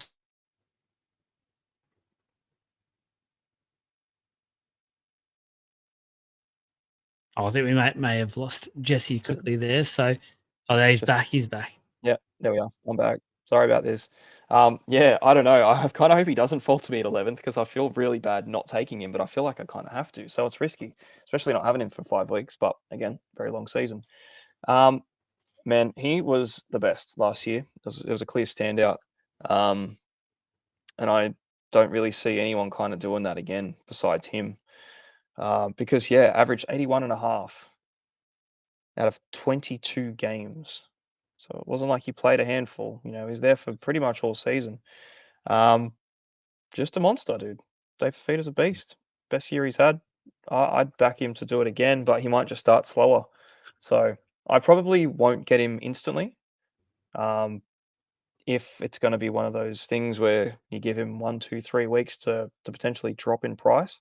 But I don't feel like they bring him back unless he's just banging ready. You know what I mean? Straight ready to go. And then he can come out and brain it. And then you're thinking, shit, how do I get him in the team the following week? So I am very ready for that to happen. I kind of hope it does, because I do want to get him in the team as early as possible. But you do need that stepping stone player for that to happen. So 5 weeks, it might be enough time if one of these mid ranges really takes off, to cash out pretty quick to get onto him. But you'd still need to do something else at the same time. So unless you've got someone to move up pretty quickly, you might be jumping the gun a little bit on him. You probably could afford to wait a little bit longer. But yeah, man, you just have to see. Pec injury, it's not a nice one. So just have to, yeah, wait, because there won't be any word about it too until he's in. And you can't imagine Des is going to let a lot slip. It'll either be he's in 1 week or he's not. And then what's his fitness like? Oh, well, he's in. He's obviously fit, in his Yeah. grumbly voice in his press conferences that you just love so much. So probably get angry about all the questions every week, I think. But yeah, I still can't take him off the top spot for the best second rower in the game. It's pretty clear. Yeah. Jermaine Hopgood's a funny second It's, though. That's it's probably one haha. position higher than I would expect it. I would have put Nakora there personally. just for the attacking upside that he can get for the run that the Sharks have playing outside Hines. Yeah, it's just Yeah.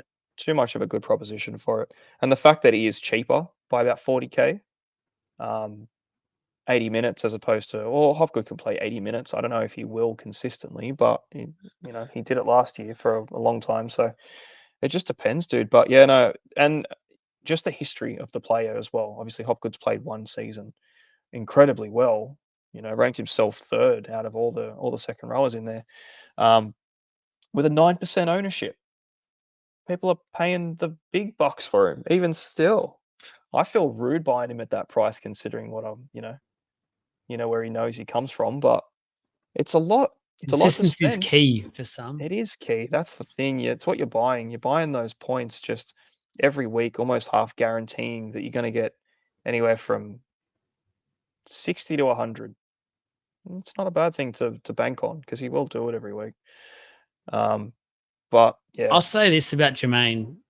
The fact mm, that he's top 3 in the rankings and average from last year, I think is exceptional because the players around him, you they obviously probably scored a fair few more tries compared to what Hopgood would have scored last year. So their price has probably been increased because of the try scoring as well. Hopgood is just a base stat god. Like that's where that 9% you talk about. I think they're just going, you know what? He's going to get me new stock standard, as you said, 60 to 80 points a week. And personally, I wouldn't go there. Like personally, I'm not doing that for any high class second rollers to start the season. But if I had different ways to go about my team, I'd think about him.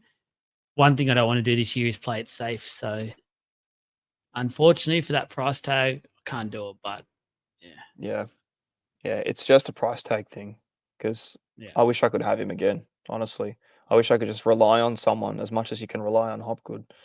Um, Put a but 6 in the in the front of that, I'd be all over him. For some reason, yep. mentally, even just that 50K, I'd just go, "Yep, thanks." Yeah, but I suppose you put a 6 there and you start looking around what he's compared to at that same price, and then you make the point that he's better than all of them, and it's a very easy argument to make that you get him over anyone else. I'd rather him than Carrigan, But that's what I'm Togu, saying. all these other I'd boys. go that. Yeah, Yeah. I for sure would as well, but unfortunately he's not, and we can't be doing that. We've got to look at what's in front of us. Nakora, your boy, let Nakora, us yeah, hear I like Nakora. why I'm you're I'm so very high on keen. him. Yeah, I'm very keen on Nakora. I think just in general with that starting run, he starts off pretty good. He's playing next to the best player in the game, scoring wise. Anyway, Oh, hang on. what's that? Oh, sorry, the Supercoach game. Yes, you're right. Yeah, that's what we're talking about. Yeah. Yeah. So, and then another little thing, depending on what Fafita does look like he's doing, get Nakora in. You just keep Nakora too. That's the thing. Like if you've got Nakora, there's no real reason to trade him, but it could puts you in a really good position to just swap him for Dave Fafita, come that Sharks buy if he's in for that round 5 game, and then you haven't lost anything, and you've just got the best second rower in the game without really having to spend up. So just things to ponder on that may never happen, but um, I like his price at 710. I had him pretty much as long as I could have had him last season. I rode him out for a long time, and at 700, man, I'd be banking on that every single week. Um, Even without tries, he's scoring 70 points. So um, high score of 99. So he didn't crack the 100, but he Oh, got really close a fair few times, and a lot of it was a little bit higher. 70s were more consistent than anything else. So I'm pretty happy with that too. But again, it's just for that dollar, and I like the fixtures to start for the Sharks. I think they might hit it off. Um, Sean Lane and Piakura are heavily owned cashies for your number 4-5, sort of bypassing the actual guns outside of that for value. Um, Providing Sean Lane, like I don't think he is any doubt to start in that second row spot. It's definitely his. Just got to hope he gets back to that sort of form that he had 2 years ago, because then you can have a really good point to make that he's got that value to really push him into the 60 pluses again. So I do like that. Unfortunately, Piakura looks potentially maybe a little injured to start. Don't know if it's anything to, you know, Spewing because to he looked write home so about. good on the Yeah, weekend. It man, he was was. red hot. I was like, this I was guy sitting there is on the lounge, just yeah, boom, fired up boom, and just by the inches.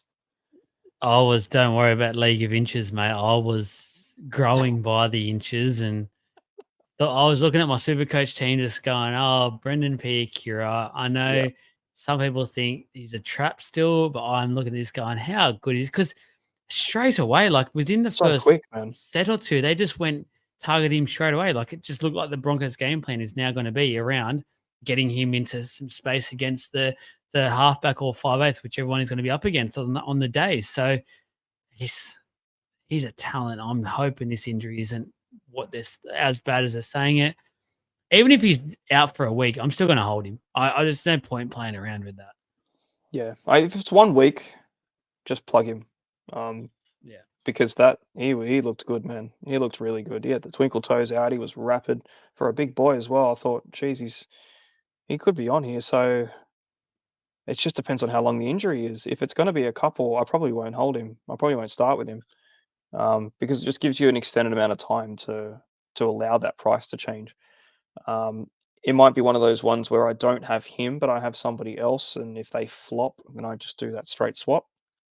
I have to wait and see what happens, but I don't think it's serious enough to really worry too much yet. Anyway, I just hope it's not a big one because yeah, I was looking at that after that game, thinking, "Fucking here we go." Pico is the answer. You know what I mean? He's that guy that we've been looking for, that cheap mid ranger that's actually going to do us something good because a lot of the current owners at the moment probably stressing the fact that they haven't seen him start yet. Um, Sean Lane, obviously, we'll see what happens with him soon, so could be pretty good. Um, but yeah, man, pretty big exclusions from the top five. Just chucking those two in. Cameron Murray's one that I would probably have in there because I still feel like he's at a bit of a discount, over probably, He I was don't know, good on the depending. weekend. He was busy. Yeah, very busy. It's good signs for him. I reckon he's could be going back to the old Cam Murray of not even last year, I suppose, hot and cold the year before, and then the 5+ years before that. Very very good. So he's in there. Take your pick, man. There's so many. Jacob Preston, um, he's up there. I do like him as well for his price. It's just a lot of doggies to keep in there, especially at 600. But I do like him at 600. That's the thing. And then heaps of mid ranges. So yeah, the second row position's huge.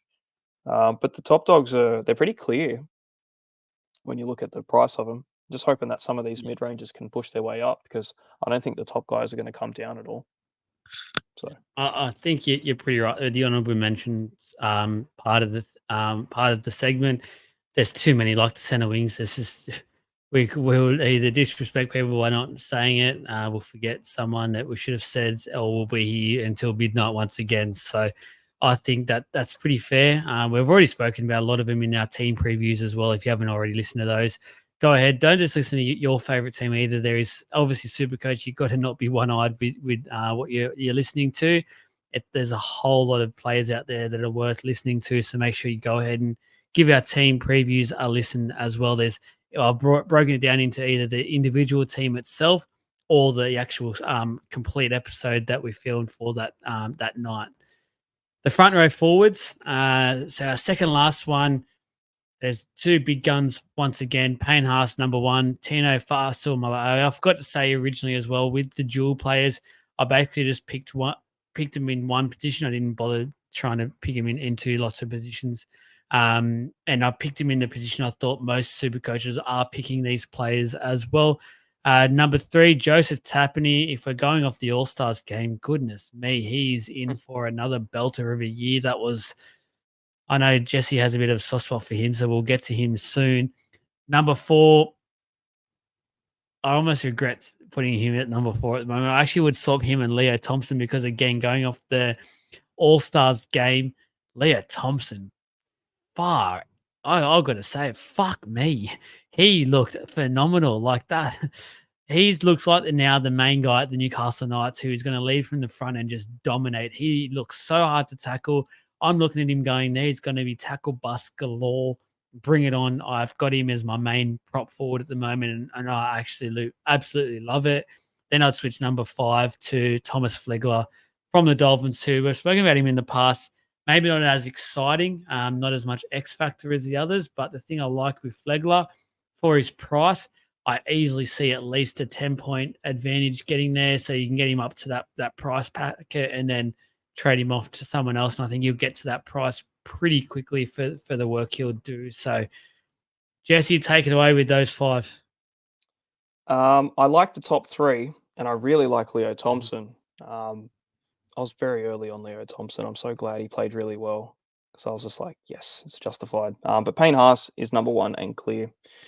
I think Yep. he starts off so hot. It's, one of those guys, if you're going to justify a must have in your front row, he's definitely the man for it. I feel like this year isn't as friendly for budgeting. Last year, he was cheaper to start, and we had a bit more to play with in the cash option because there were so many cheapies that we were just blessed with. We could afford to have a lot of these big guys. But yeah, he was a guy that I threw in my team and found very hard to not have when I started team building. And now I've obviously gone away from the premium front row options. But he will be in my team as soon as he can. I guarantee that at the very least. So he's a weapon. Um, and I just see him getting better every year too. Honestly, see when's he going to stop going up and up and up? But no, he's just he's a weapon, man. He's a monster. He's so good. All he has to do is to put an offload in his game, and all of a sudden, there's a better Payne Haas than we've seen before. So that's one thing he doesn't really do, man. And he doesn't need to. I mean, look what he scores. Imagine if he could just get 1 or 2 of them. I think he scored 1 try maybe. So it's no attacking all out of him. It's just him just being a freak out there. Um, Tino's pretty much in the same boat, but he's a bit more attacking, I guess. Like the dual position's really nice. He's obviously the dearest out of everyone that we've spoken about here. So 790 is a lot. Um, I probably would leave him at second though. I just think he might start off a little slower under Des. I'm not too sure what to expect out of Tino just yet. I'm more than happy to wait and see with him. Um, Yeah. at some point in the year, you're going to have the best props in the game in your front row. It's just going to happen if you sort of budget properly. And there's a good chance that you have Haas and Tino in your team. It just depends on how early you can get them both. But yeah, man, I just want to see what happens with him. If he starts dropping and, it gets pretty favorable, I might make that play sooner than Haas potentially. It just really, really depends. Um, but I will like to see what happens with him because his brother looks pretty good out there too. So Yeah. could be some options, but they do have some plays to get through. So I don't feel like that 79 or 77 point average is sustainable to begin with. I think it might kick over later on. Um, bro, Tarpany, what a freak! How good was he? He was on some Uh, just uh, nuts score by the end of that game, and he didn't need the minutes really for it either. he's been one of the most underrated Supercoach players, I think, this year. I do not think anyone has spoken about him.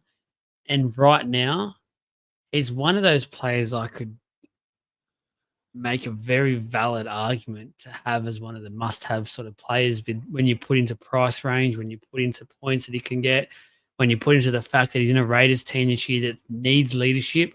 It's screaming for it. He will be one of those guys, and it looks like if this All Stars game is anything to go by, that leadership role, being that figurehead for a team, just suits him down to a T. Yep. It's scary Yeah. at the moment not having him. And if there's any, like, obviously we've both decided to go quite cheaper when it comes to front row forwards. But if you just want to go down slightly, as you said, it makes it a bit easy to go up to one of those big guns when they start to look like they're really taking off. Harpany is your golden ticket to that. Yeah. I wouldn't trade Tarpany away though. That's the thing. Yeah. Um, yeah, it's like you have him and you just roll with him because you're just going to get that out of him. And Mm, if he's going to base you 65 off 50 minutes, barely, you can have a 40-minute game and still score you 80 points. Like that's the thing, man. mm. His just points per minute is insane. So I've mentioned before, if you're gonna want to go hard in the front row, if that's kind of the way that you want to play your game, you could do way worse than Tarpany. Jesus. And if you don't want to spend up near 800K for the top two, 650 is a bargain for him. And yeah, man, like it's a pretty thin pack. There's a lot of youngsters in that team. You just need one of these big dogs to step up, and you just gotta. He's proven he can do it. You just sort of want to get more out of him in general. But yeah, I'm very tempted after that. I was already pretty tempted just trying to get a bit more value in my front row because I wasn't liking how cheap they both were, to the fact that I have no front row bench. And I thought, Haas, Tino, these guys, they are going to get away from me if I don't do something. Because with a couple of plotters, they're going to get me what they're priced at, maybe a smidge more of a bump. I'm going to have to lose someone else to get up there. So I've pondered the idea as well, but then I thought, fuck, if I have Tarpany, I don't want to get rid of him either. Yeah. I'm just getting more and more off Flegler going down to number 4. Tarpany, I think, great move. I'm half considering it again, but going down the list, yeah, I didn't see enough out of him. Not enough to really be like, I need this guy in my team desperately, but it's a trial. You can either say the trial is the best thing to ever happen to a player, or you can say it's just a trial. So there's two sides to the coin, but Yep. it seemed to be less. It seemed like he was doing less than he did at the Broncos. Yeah. Just on the eye test in general, anyway. Could probably run the numbers. It wasn't very impressive. He didn't run much, so it was just a job. He just did a job, and I don't want someone that I'm paying, 475 for to do a job. Really, like it's kind of half the point with him, but you do want that little bit of bump. And don't know. He might obviously get that during an actual game. It is a trial, and he's quite experienced to not have to worry too much about showing himself. Like these youngsters have to kind of prove their point, get that position on the bench. He doesn't need a position on the bench. He knows he's going to be starting. Um, but Jared There's Wallace, man, clearly, he oh, was, there he is. I was thinking about Jared Wallace later in the season when we spoke from the Titans video. I yeah. thought, fucking, what later of the season? Jared Wallace is back already. He's the guy, man. Like, if you got to start someone, give it to him at the very least. He killed it. So there's an honorable mention for the drifter. 563K. I Nowhere don't near hate it, that man. price. Yeah, Yeah, it's not it just bad. not bad Um, for what he did. the one thing that a lot of people probably watching will straight away think, and I did as well, but I want to explain myself why I haven't done it. I haven't included a Roosters forward in either the second row or the front row forward, and there's clearly a couple of possibly standout players like front row, like Terrell May could be one, second row, Wong. The reason I haven't is because there's still so much uncertainty around who actually gets these spots at the moment for the Roosters. So when I'm picking these top 5 players, I want to make sure I'm picking players who I believe are certainties for that position, are certainties for decent minutes, etc. Where with the Roosters, because there is so much quality around that place at the moment and those positions, I just don't know what the hell is going to happen. I don't think anyone does. I don't even think Trent Robinson knows what is happening at the moment. Like it just is that wide. Like the Rhea Hargraves early suspension helps a little bit, but still, like the fact that he's away, players like Tupanua or Crichton can easily go and play some middle minutes and take away from Terrell May and Lenu and the like. So Yeah, that's the reason I haven't. I could easily have Terrell May or Lenu in this top 5 because of obviously their upside and the benefits I think you'll get. Terrell May would be the big one with his points per minute, but just as I said, that uncertainty around all those Roosters forwards are why I haven't put them in the top 5.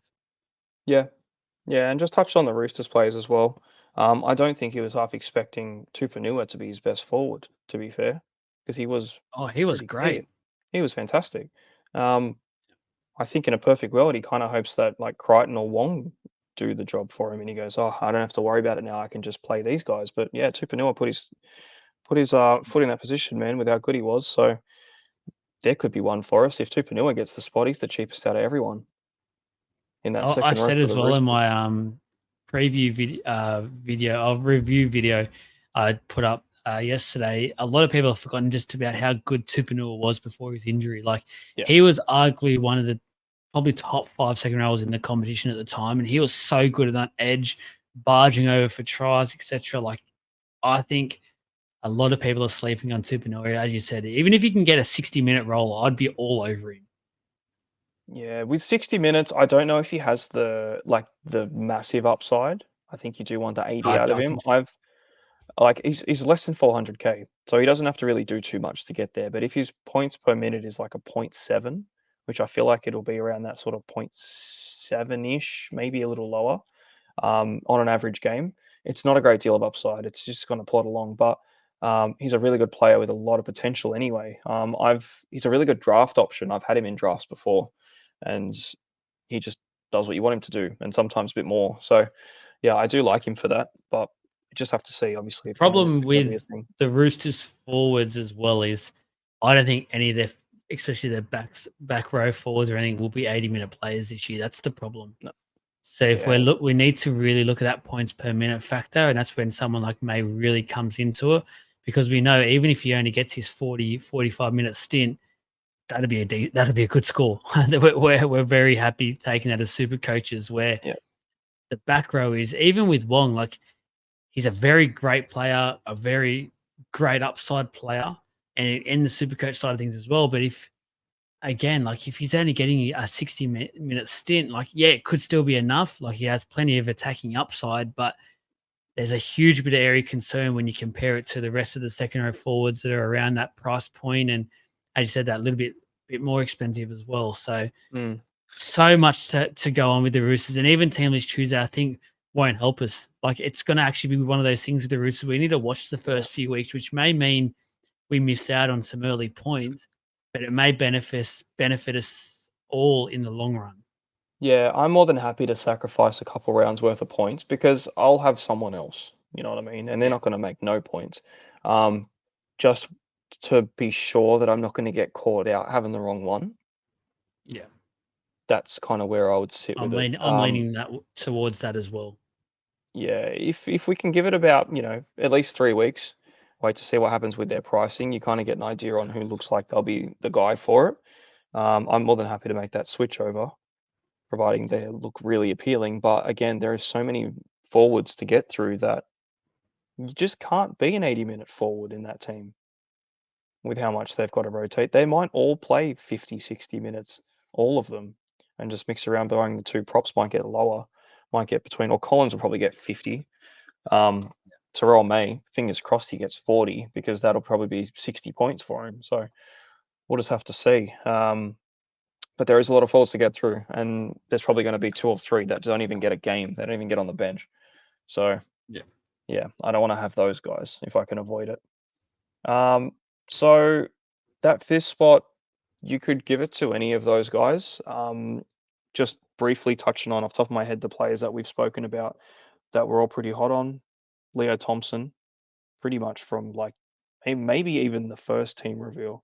I was like, this could be Thompson's best season. I'm very keen for it. We all know about the night straw, considering we've talked about Ponga 1,000 times. Um, yeah, man, he's better than both Saifidis. He's looking good. I should have had Getting Sam Hughes in. He's our man. Sam Hughes, he's a big one too for the cash side of things. Totola, I've been so hot on Totola. He's not getting out of my team. Terrell May's one. Um, there's so many in that 400s, and you don't even like. You can go up again, creep into the fives. A lot of people are pretty hot on Ruben Cotter. I was thinking about because we put that little call out there to the listeners, thinking why is everyone so super hot on Ruben Cotter? He's got the captaincy, so you would think naturally he would be on the field longer than he has been. If he's probably going to start, that was his issue that he wasn't getting starts out of it. Didn't help Um, Tamalolo. well, we all know why that's the problem. Starts with a T and ends with an odd Peyton. Ding dong. Um, Pod Tayton. Pod Tayton. Potato. He's a potato. Yeah, look, I'm still not as sold on the 20-30% ownership, whatever it is, but I can kind of see the point. Expecting him to be a point a minute player, which he is, but to just be getting 60 plus minutes. Okay, fair enough. Still meat and potatoes for me, man. Yeah, So, I you can agree. throw him in there. 540, he might have a slight bit of upside. But again, man, 27%, fuck, I'm missing something. I'm missing something. Max King is someone that I've been pretty keen on too, but again, I look at my side after I've done it a couple times, and I'm thinking, fucking hell, it's the Bulldogs. I might have 6 of them, 7 of them. I'm like, I can't afford this. It's too like it's way too many. So I just think with the lack of depth in their forward pack, Max Thompson moves into a new gear. Sam Hughes could come into it as well. So I'm like, there I've got 2 of them. Shit. Yeah. You know, you got Josh Curran potentially. You're gonna have Hutchison and maybe Carraz if I make that play, and then Bronson and Sherry. Like, fucking, where do you stop? There's too many of them. So yeah, great value team, but the 500s, it's a bit of a bit of a lucky dip. That's why I'm happy to go down a little bit more or just play with the top 3. Fanua Blake is a massive exclusion from this list too. I haven't even touched on him. Um, he was red hot property Hoping you last bring it season. up. Hey? I was hoping you'd bring it up. Yeah, I wasn't gonna let that one slip, but I thought I'd wait till the end anyway. But it's a big one to not even have in the list for a top 5. So you expecting him to just not be able to back it up? I just think there'll be too much head noise for him this year. There was quite a few tries in there last year as well. There was a lot. I'm not saying he'll fall out of the pack in terms of being a top 5 front rower in the NRL. I still think he'll do that. I just think for a super coach point of view, I don't see the real value and appeal to own him from the start because I just don't know what I'm going to get from him. He'll still be no doubt an enforcer for the Warriors, but I don't know. Like he's Yeah. literally that release came out of absolutely nowhere. So who's to say he might not pop up come round 10 and go, guys, I just need to get the fuck out of here. Like Mhm. I've got to go. Like No, that's that's fair. I'm not going to question his character at all. I don't think he's that type of guy. Like if the Warriors are needing him and going well, I anticipate he'll stay around. But you just don't know how bad the situation is. It's making him leave either. Like if it's, um, I don't know, life and death situation. Touch wood, it's not for whoever is involved with him. You don't want to wish that upon anyone, but you just unfortunately you just don't know. And the fact that he had to resort to leaving a place that he looks so settled in, he's been playing such good footy, and Mm, there was literally arguments for him throughout last year being the best prop in the competition. Like I'm talking ahead of Payne Haas at some points, not just at Supercoach, but in the NRL. Like there was literally you could make valid arguments about that. That's how good he was going. So to yeah. leave that and to go to a team where the Sharks, I'm not going to say struggle, like they're clearly not, but I generally think the Warriors have a better future and a brighter future for the next couple of years than the Sharkies do. So to leave that and originally that was looking like the only real targets to get him was the Tigers or the Dragons or the Dogs. There's no way in the world you wanted to leave the Warriors to go to one of those clubs. No. That just No. makes me feel like, unfortunately, his personal situation might be quite significant. And as a human being, that sort of stuff can just naturally will play on your mind. Like you might try and say, "Oh, no, I'm away from it. It's all good. I'm in the zone." But let's all be human beings for a second. If we've got something going on in our personal life, we always say to our bosses or whatever, like, "Oh yeah, no, we've forgotten about it." We haven't. Like it is literally on our mind day in day out of while that's going on. So I just think from a human point of view, I just feel like I just can't start with him for super coach. Yeah. No, it's a fair point. Um, something happened. Like something had to have happened because Mm.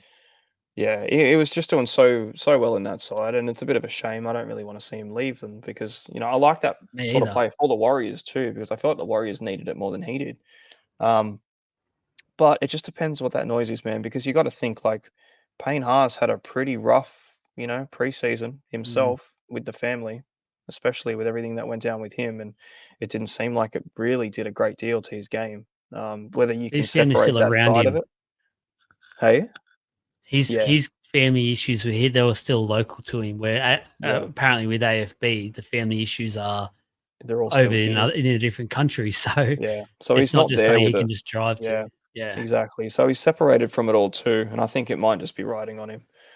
If that's the case, then it's the case. Like, you can't do anything about that. He can't miss his family. Shit. Fuck, I would too if I was in And another credit to the country. Warriors. Like Warriors fans, don't listen to this and think we're having a pot shot at the club. I love the Warriors. I love everything Yeah. they do. I think the game owes them so much for what has happened with them. And I love the crowds there. I love where the game is at there. And honestly, I'd put another team into New Zealand if it was up to me with the Mm, scenes that we have been seeing. And credit to the Warriors as a club. We're going a little bit off track here with a super coach point of view, but just credit how they handled that situation. There's so many clubs out there who would have seen one of their best players at the club come to them with that request and go dig their heels in, become back page news about what's going on, and then it becomes an ugly fallout because we always know the player ends up leaving no matter what. At least they've handled it in a really good way, a really respectful way from how we've seen it, from not being in amongst the four walls. And just credit to the club because I think the Warriors as a whole, as an organization, are doing some really good things. I really like what they're doing the next couple of years. I don't see him falling. I know there's people out there that see him falling. I don't. I think they'll still be around where they have been. And mm. just credit to the Warriors. Yeah, yeah, big time, man. And I feel like even for Fanua Blake himself, I just feel like naturally the Warriors might have a bit more of a morale boost than the Sharks will have as an individual as a player. Like, Yeah, you look at the playing group that you're with, and I just reckon that it's an absolute laugh with the Warriors. yeah, I feel like, if that side of things wasn't his game and he could just get his family over to with him, or, obviously we're just talking shit out loud. There must be things deeper in the issues. Otherwise, that would have been pretty easily resolved. Um, yeah, man, this looks like a good club to be with, especially when they're on the up and everyone's supporting them because, you're getting, you can hate every other team bar your own, but I feel like you can't hate the Warriors. And it's going the same. It's 100%. everyone's second team. Up the Plus, it's, Waz. up the wires, exactly. So, you want to be a part of that if you can. And he has been a very, very big part of last season's, success. So it will be a shame to see him go from that team. But yeah, it's just he's a good player, man. Whether or not he carries it onto this season, I don't think it really matters. Might not be the play. There is still a fair bit of talent outside of him to look at. Last season, he kind of excelled, but you know what? There's a good chance that he goes down and he's in like Tarpany price range. I'd still play with that. I reckon Yeah. if it's between the two and I don't have one, I'd be Oh, like, I know crap. his upside. Run with it. Actually, press the button there, but we do move on Yeah. to Hooker. Yeah. um, you know what? When we first did our first episode this year, I remember us saying Hooker was very boring this year, and to a certain extent, it still is. But I think it's become a lot more exciting because so many people out there are trying to avoid Harry Grant because of the price, and they're trying to find and make up reasons in their own head why someone else looks so appealing. Harry Grant, no doubt, is head and shoulders above everyone else in his position when it just comes down to the nuts and bolts of it. When we just want to take everything away and just think we've got unlimited salary cap, every single super coach player out there would be picking Harry Grant. It's because of how we want to make our teams look and the outcomes of our team where other players become a bit of an option. And this is where the top five comes into it. So Harry Grant's number one. Jeremy Marshall King, I've got number two. Reese Robson, number three. Damien Cook in at number four. And Appy Coruscant, number five.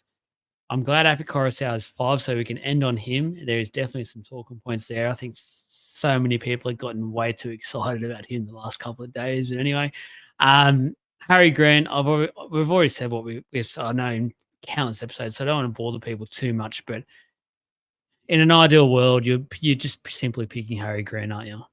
Yeah, of course you are. If I had an extra few hundred K, I would, Yeah, but yeah. we Didn't don't. make my team So look too ugly having him. I would, but my yeah, team doesn't look great with him. you can't have everyone. You can't even have half of them. That's the problem. If you could have half of him, I could justify him being one of those halves. But yeah, no, I'm looking a couple hundred K lower. Unfortunately, I just don't see it at the moment. But yeah, he is clear. It's daylight. To be fair, man. Maybe can't knock it until team lists come out and I rip it all apart again. But it does look good having him in the team. I'll tell you what, Mm. because I haven't really had him in the team much this year. So whenever I do make a team and throw him in there, I'm thinking, fuck, this could be the one. This could be where it's at. But yeah, I quickly change it. So he is just pricey. Again, we don't have the luxury this year. Um, there's just too much to spread around. So yeah, it's more tempting to sit in the 500s and look around there for the moment. But yeah, there will be people. Obviously, the majority have him. His ownership is 28%. So he has more ownership now than Jaden Brayley does. So that was Yeah, always, yeah, that was always the other side of things. Brendan Hands is creeping up pretty quick too, 20% owned. So as far as they go, both cheapies avoid. to have the big dog sitting number one with the highest ownership too, even over all the cheapies, it's pretty clear that he's the favorite. You're making reasons not to get him, but I think the money's better spent elsewhere for the minute. If you're on either of those cheapies before you get into that list, I would just recommend right now get off. Jaden Brayley is battling a hamstring injury. He needed to play a trial for mine to show he's ready to go. The fact that he hasn't done that coming off the ACL injury and now a hamstring injury, I don't know when he's going to be back. I don't know how much they'll push him either, and I don't know how much game time he'll get. So even at that mid 300 price for Jaden Brayley, I'd be looking elsewhere and trying to find a play. Brandon Hand is a Parramatta supporter. Joey Lussick will look as if he will have that hooker position. Now, Brendan Hands is on the bench this week, but I don't know what minutes he'll get. Like I'm anticipating Brad Arthur loves Joey Lussick. He just I don't know why. He's just very nuts and bolts hooker for mine. He'll just give it to Brown or Moses or Gutho, and that's sort of it. And that's what he wants from his dummy half. But I can't see Brendan Hands getting much game time at all. Like I'm talking 20, maybe 15 minutes at 20 minutes at most. So I couldn't go there for either of them. No, you would know more than us, I suppose, or me in general anyway. I think He's the personally, better what I hooker. think, He just yeah. I would take Lussick. Lussick's my hooker out of the two. I've said it. I'm on Super record coach. saying it a couple times. I like my Supercoach points. I think Brad Arthur must play Supercoach as well. So cheers, mate. Thank you very much. Been messaging Jacob asking for those notes in the back room. Be like, what's your old man talking? I want some inside information. So yeah, the hooking stocks are a bit funny at the moment. So but yeah, Harry Grant number one, Jeremy Marshall King, yeah, valid number two. I think he's probably the next best hooker down from him. I haven't really seen too much about him, with his minute side of things either. So we'll just have to see if there's anyone else that they're kind of contending with, because there's a good chance that he might just get a full run. Makes him even more appealing. So yeah, he's definitely been on the radar as well for that. And he's 140 110k discount on Harry Yeah, Grant. So it's pretty a substantial drop. Really. it He's getting is. 110 off the big dog. So for a very probably similar output, to be fair, and the Dolphins run is nice. I think it's just more so be vigilant about that buy round, because it does catch up Yeah, pretty quick. And you just need to make sure that you've got that backup guy that's actually starting. Um, don't want to be trading backup hookers if you can avoid it anyway. So if it's one of those Hands Lussick boys, who's your backup? Which I think at the moment it doesn't seem to be anyone else in that argument now that Brayley seems to be out of it. Um, it's just, yeah, it's pretty dire. Maybe, if you're really scraping bottom of the barrel for coin, Danny Levi, I wouldn't do it, but he's dirt cheap. yuck. Looks like he might start just for a minute. Who knows? I don't think he even does anything with 80 minutes. So it's yuck everywhere you look. Um, so yeah, definitely the Eels boys are the ones to look at for the cheaper options, I would say. Reece Robson, 80-minute hooker, really good run, really good price. Still feel like there's upside at 560k too. Um, you can just set him, forget him for a long time. He's borderline keeper as well if he does get back to the form from 2 years back. Because last year was quite quiet for his standard. The year before that, he did pretty well. It just depends if the Cowboys can come out of the gates, because they've got the fixtures for it, and we've spoken about it 1,000 times. I do like Reece Robson for his price and for what he can do. So Damien Cook, it's kind of rude not to have Damien Cook in a top five of hookers, I would say, while he's still playing the game. Yeah. So that's fair enough. I wouldn't put him any higher or lower. Appy Coruscant. There's a lot of talk at the moment about Appy Coruscant kicking goals.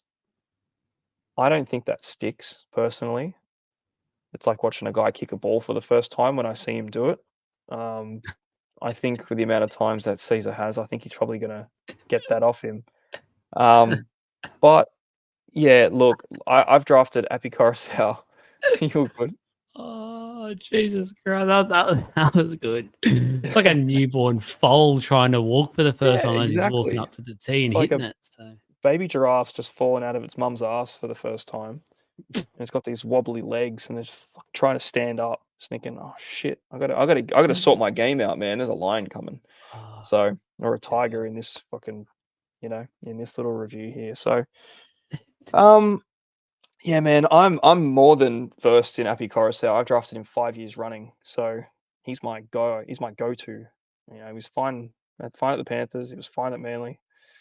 Tigers just didn't sort of hit the heights that I was hoping for, and it kind of burnt me with basically first or second round draft pick. So he has kicked, not a great percentage. It's still okay. It's really nice to have a kicking hooker too. That's no one of them. So I just don't feel like it's sustainable for him. I feel like someone comes in, probably sees it, and takes those kicks off him at some point, maybe early on.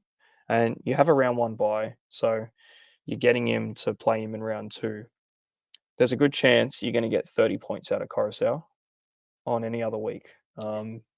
You might get 60, but you're probably not going to get that most of the time. It's usually pretty shit, and the big games are pretty big. So yeah, it's not a consistent like a Reece Robson 40 50 50 50 Yeah. or a Grant 80 80 80 if you're on the top end. It's fucking here or it's here or it's here or it's lower than that. You're thinking I can't do this anymore. This is too much. So The other thing is if you're picking him purely off the fact that he's goal kicking, and we've said it before with the Tigers when we were talking about Caesar, the goal kicker, realistically, you just got to remember how many tries do you anticipate the Tigers scoring this year? Like, there's still a massive work in progress. Like, no doubt, I liked what I seen on the weekend. It was against a Warriors side with 12 players, don't forget, and they struggled to put them away. Api Coruscant was really good at dummy half. I do like what he brings to the Tigers. It just, as you said, like it doesn't equate to the Supercoach points that you probably anticipate it would normally equate to some of those players. Like, don't bring the goal kicking argument into it. I just don't think it's too relevant when you're talking about Coruscant. Don't get overexcited about it. yeah. Another point to make about that too. There's a good chance he's not an 80-minute hooker. I'm a Coruscant fan, so I'm speaking of a player that I've owned in pretty much every draft I've ever had. Um, he doesn't get 80. You're going to take that bit of a hit, and you're providing him actually kicking those goals in the chance that he does get to kick them. And if he doesn't get them, he loses 2 points. So if he's not making the base to really afford to lose 2 points every time he misses a try that they might score maybe three of, like there's a chance that he gets those kicking duties and they make him go backwards, depending on where those tries are scored. If they're on the try line or if they're on the sideline, sorry, I'd be thinking, fucking please give it to someone else. Like I'd like to get a little, 100%. a couple more points, but I really can't afford him to lose any. So he's a 30 or a 90 kind of guy, I would say, most of the time. And it's for draft, not the worst thing in the world because you've probably got him after a lot of the bigger guys have dropped off already. Grant, Marshall King, Robson, Cook, Brayley, even probably Brandon Smith. They've all probably gone. Maybe I see his appeal in draft more than classic. If I had to buy someone with actual cash money, I'm not getting Coruscant in even with the kicking. So that's just something to consider there. I feel like there's just too much. And the thing is, he's not cheaper than the other guys either. He's 10K dearer than Robson, Yeah. and Mm. like even just that alone, between that, just for the fact that Robson will definitely play you 80. Um, you've Yes. got Talon De Silva and you got Jake Simkin to be worried about with Coruscant. Obviously, they're not on his level, but not yet anyway. Simkin obviously had a fair few games last season that he poked up. So yeah, just a little thing. I see his ownership spike up. It was actually 10 when we started this pod. It's 11 now. So it's going Oh, up. It's going up. live Supercoach stats. How good's that? Yeah, it's gone up already. So even just in the last 2 hours that we've been recording this, it's gone up. So I do see why people are jumping on. I'm personally not, but got to be that pod. And that's the thing, man. The You're spending fact he has the round 570K. one buy is enough to make me Yeah, go, no way. Yeah, it's only one round, so I kind of get it, but it's one round that you just don't know anything. You're so uncertain for a round. What if Because the Caesar thing only is, had like, like that's a an extra slight week little nick? recovery for Caesar. That's another week Yeah, recovery for the goal kicking duties, and could come back and straight away he's the one goal kicking. And if that's your well, that's argument it. why you're picking Coruscant, all of a sudden you've lost that, Yep. and you've gone, holy shit, I've just stuffed myself because the player that I'll probably trade him then for did play round one. He's already got an extra 50, 60 points ahead in the game, and Hmm. I'm screwed, Yeah, in other words. So, like that's kind of half the point that I've seen with it too. I just see his ownership go up and up, and everyone's raving on about Coruscant. Yeah, it's unless it's a sustainable goal kicking duties and he works out a better way to kick it. I have to just see, man. But yeah, I don't know. for mine, bit risky for a classic point of view. That I think that's pretty much it when it comes to hookers, and it's a late night hooker for us tonight. Honorable Is mentions. I guess the only real one we can talk about because we've both had him in our teams, and I think we both may do at the moment is Brandon Smith and what we've liked from Brandon Smith at the moment. Yep. I did mention Blake Brayley earlier. He's probably one of the only other 80-minute hookers it looks like at the moment because Cam McInnes will be playing that lock role. But again, I just feel like at the moment the coach has sort of coached his footy out of him. So you get him for Mm, maybe your stock standard 50 points or something, but he's not ultra cheap to yeah. make that as real upside play either. So it's sort of like for mine, he's a sort of a bit of an avoid for mine at the moment. I'd rather spend a bit less and go with what I've gone for at the moment, which is Brendan Smith, unless I can make some cash work and probably go right up to the top with Harry Grant. I'll probably stay with Brendan Smith for now. I actually really liked what I've seen from him in the All Stars game. Yeah. Thought it was quite He's nice. looking And he good does look too. quite fit. He does look Yeah. fit. And I'm anticipating a Roosters season to be quite good. I know they're talking about a smaller field in Vegas. I think that actually helps your hookers, etc., because it just brings everyone closer. A bit more base work as well. I do like Brandon Smith. We have said it in the past, so I don't want to say too much about him. But yeah, that's probably my honourable mentions. Yeah, I can't really think of too many others. Blake Brayley is a very safe pick. There's nothing too flash hot about that. And man, the more I've been building these teams up trying to make this budget work, the more I find such good value at 470 for him. Just hoping he's as good as I think he's going to be. So, providing that's the case, then yeah, Brandon Smith looks great at 470. But at the other token, it could go completely south, and I look at 470 and think, what a waste of coin that was. So, he's looking fit, man. He looked pretty good in that first game, so we'll just have to see what happens in the next one. So yeah, the other five boys all pretty solid. I agree. And I think on that one, we can basically wrap up our League of Inches podcast, Supercoach top five per position special. We've ended really the series. Now we're basically going into team picking next week, ins and outs with the first round with Vegas.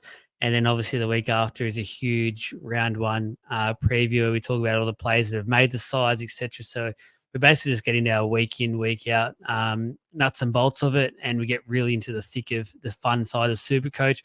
We've got our draft coming up. I did say that on Sunday night. I'm gonna try and do something around that. And if you guys are interested, once again, you were interested in the draft side of things, might record just maybe some reactions and stuff, and how our team, especially mine and Jesse's team, has potentially come out and why we went for some of the players we did go for, etc., and give you a bit of a behind the scenes look.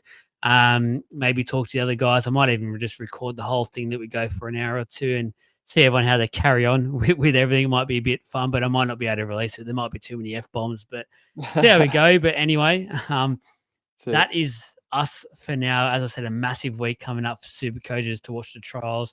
The drafts are all heating up. So many drafts are up in the next week. Jesse, get some sleep while you can because I feel like there's a big few days coming up. Yeah. Well, it's already midnight, so um, I'll be cracking into some fantasy pro, I think, after this, and trying to redo my Oh my team again. Thinking goodness. about yeah, late nights always. You're an animal. Go to bed. And on that note, guys, please make sure you like, subscribe, look at the stuff we put ourselves through midnight bedtime to put some pure quality out for you guys, content wise. Hope you enjoy the episode, and we will see you for the next one.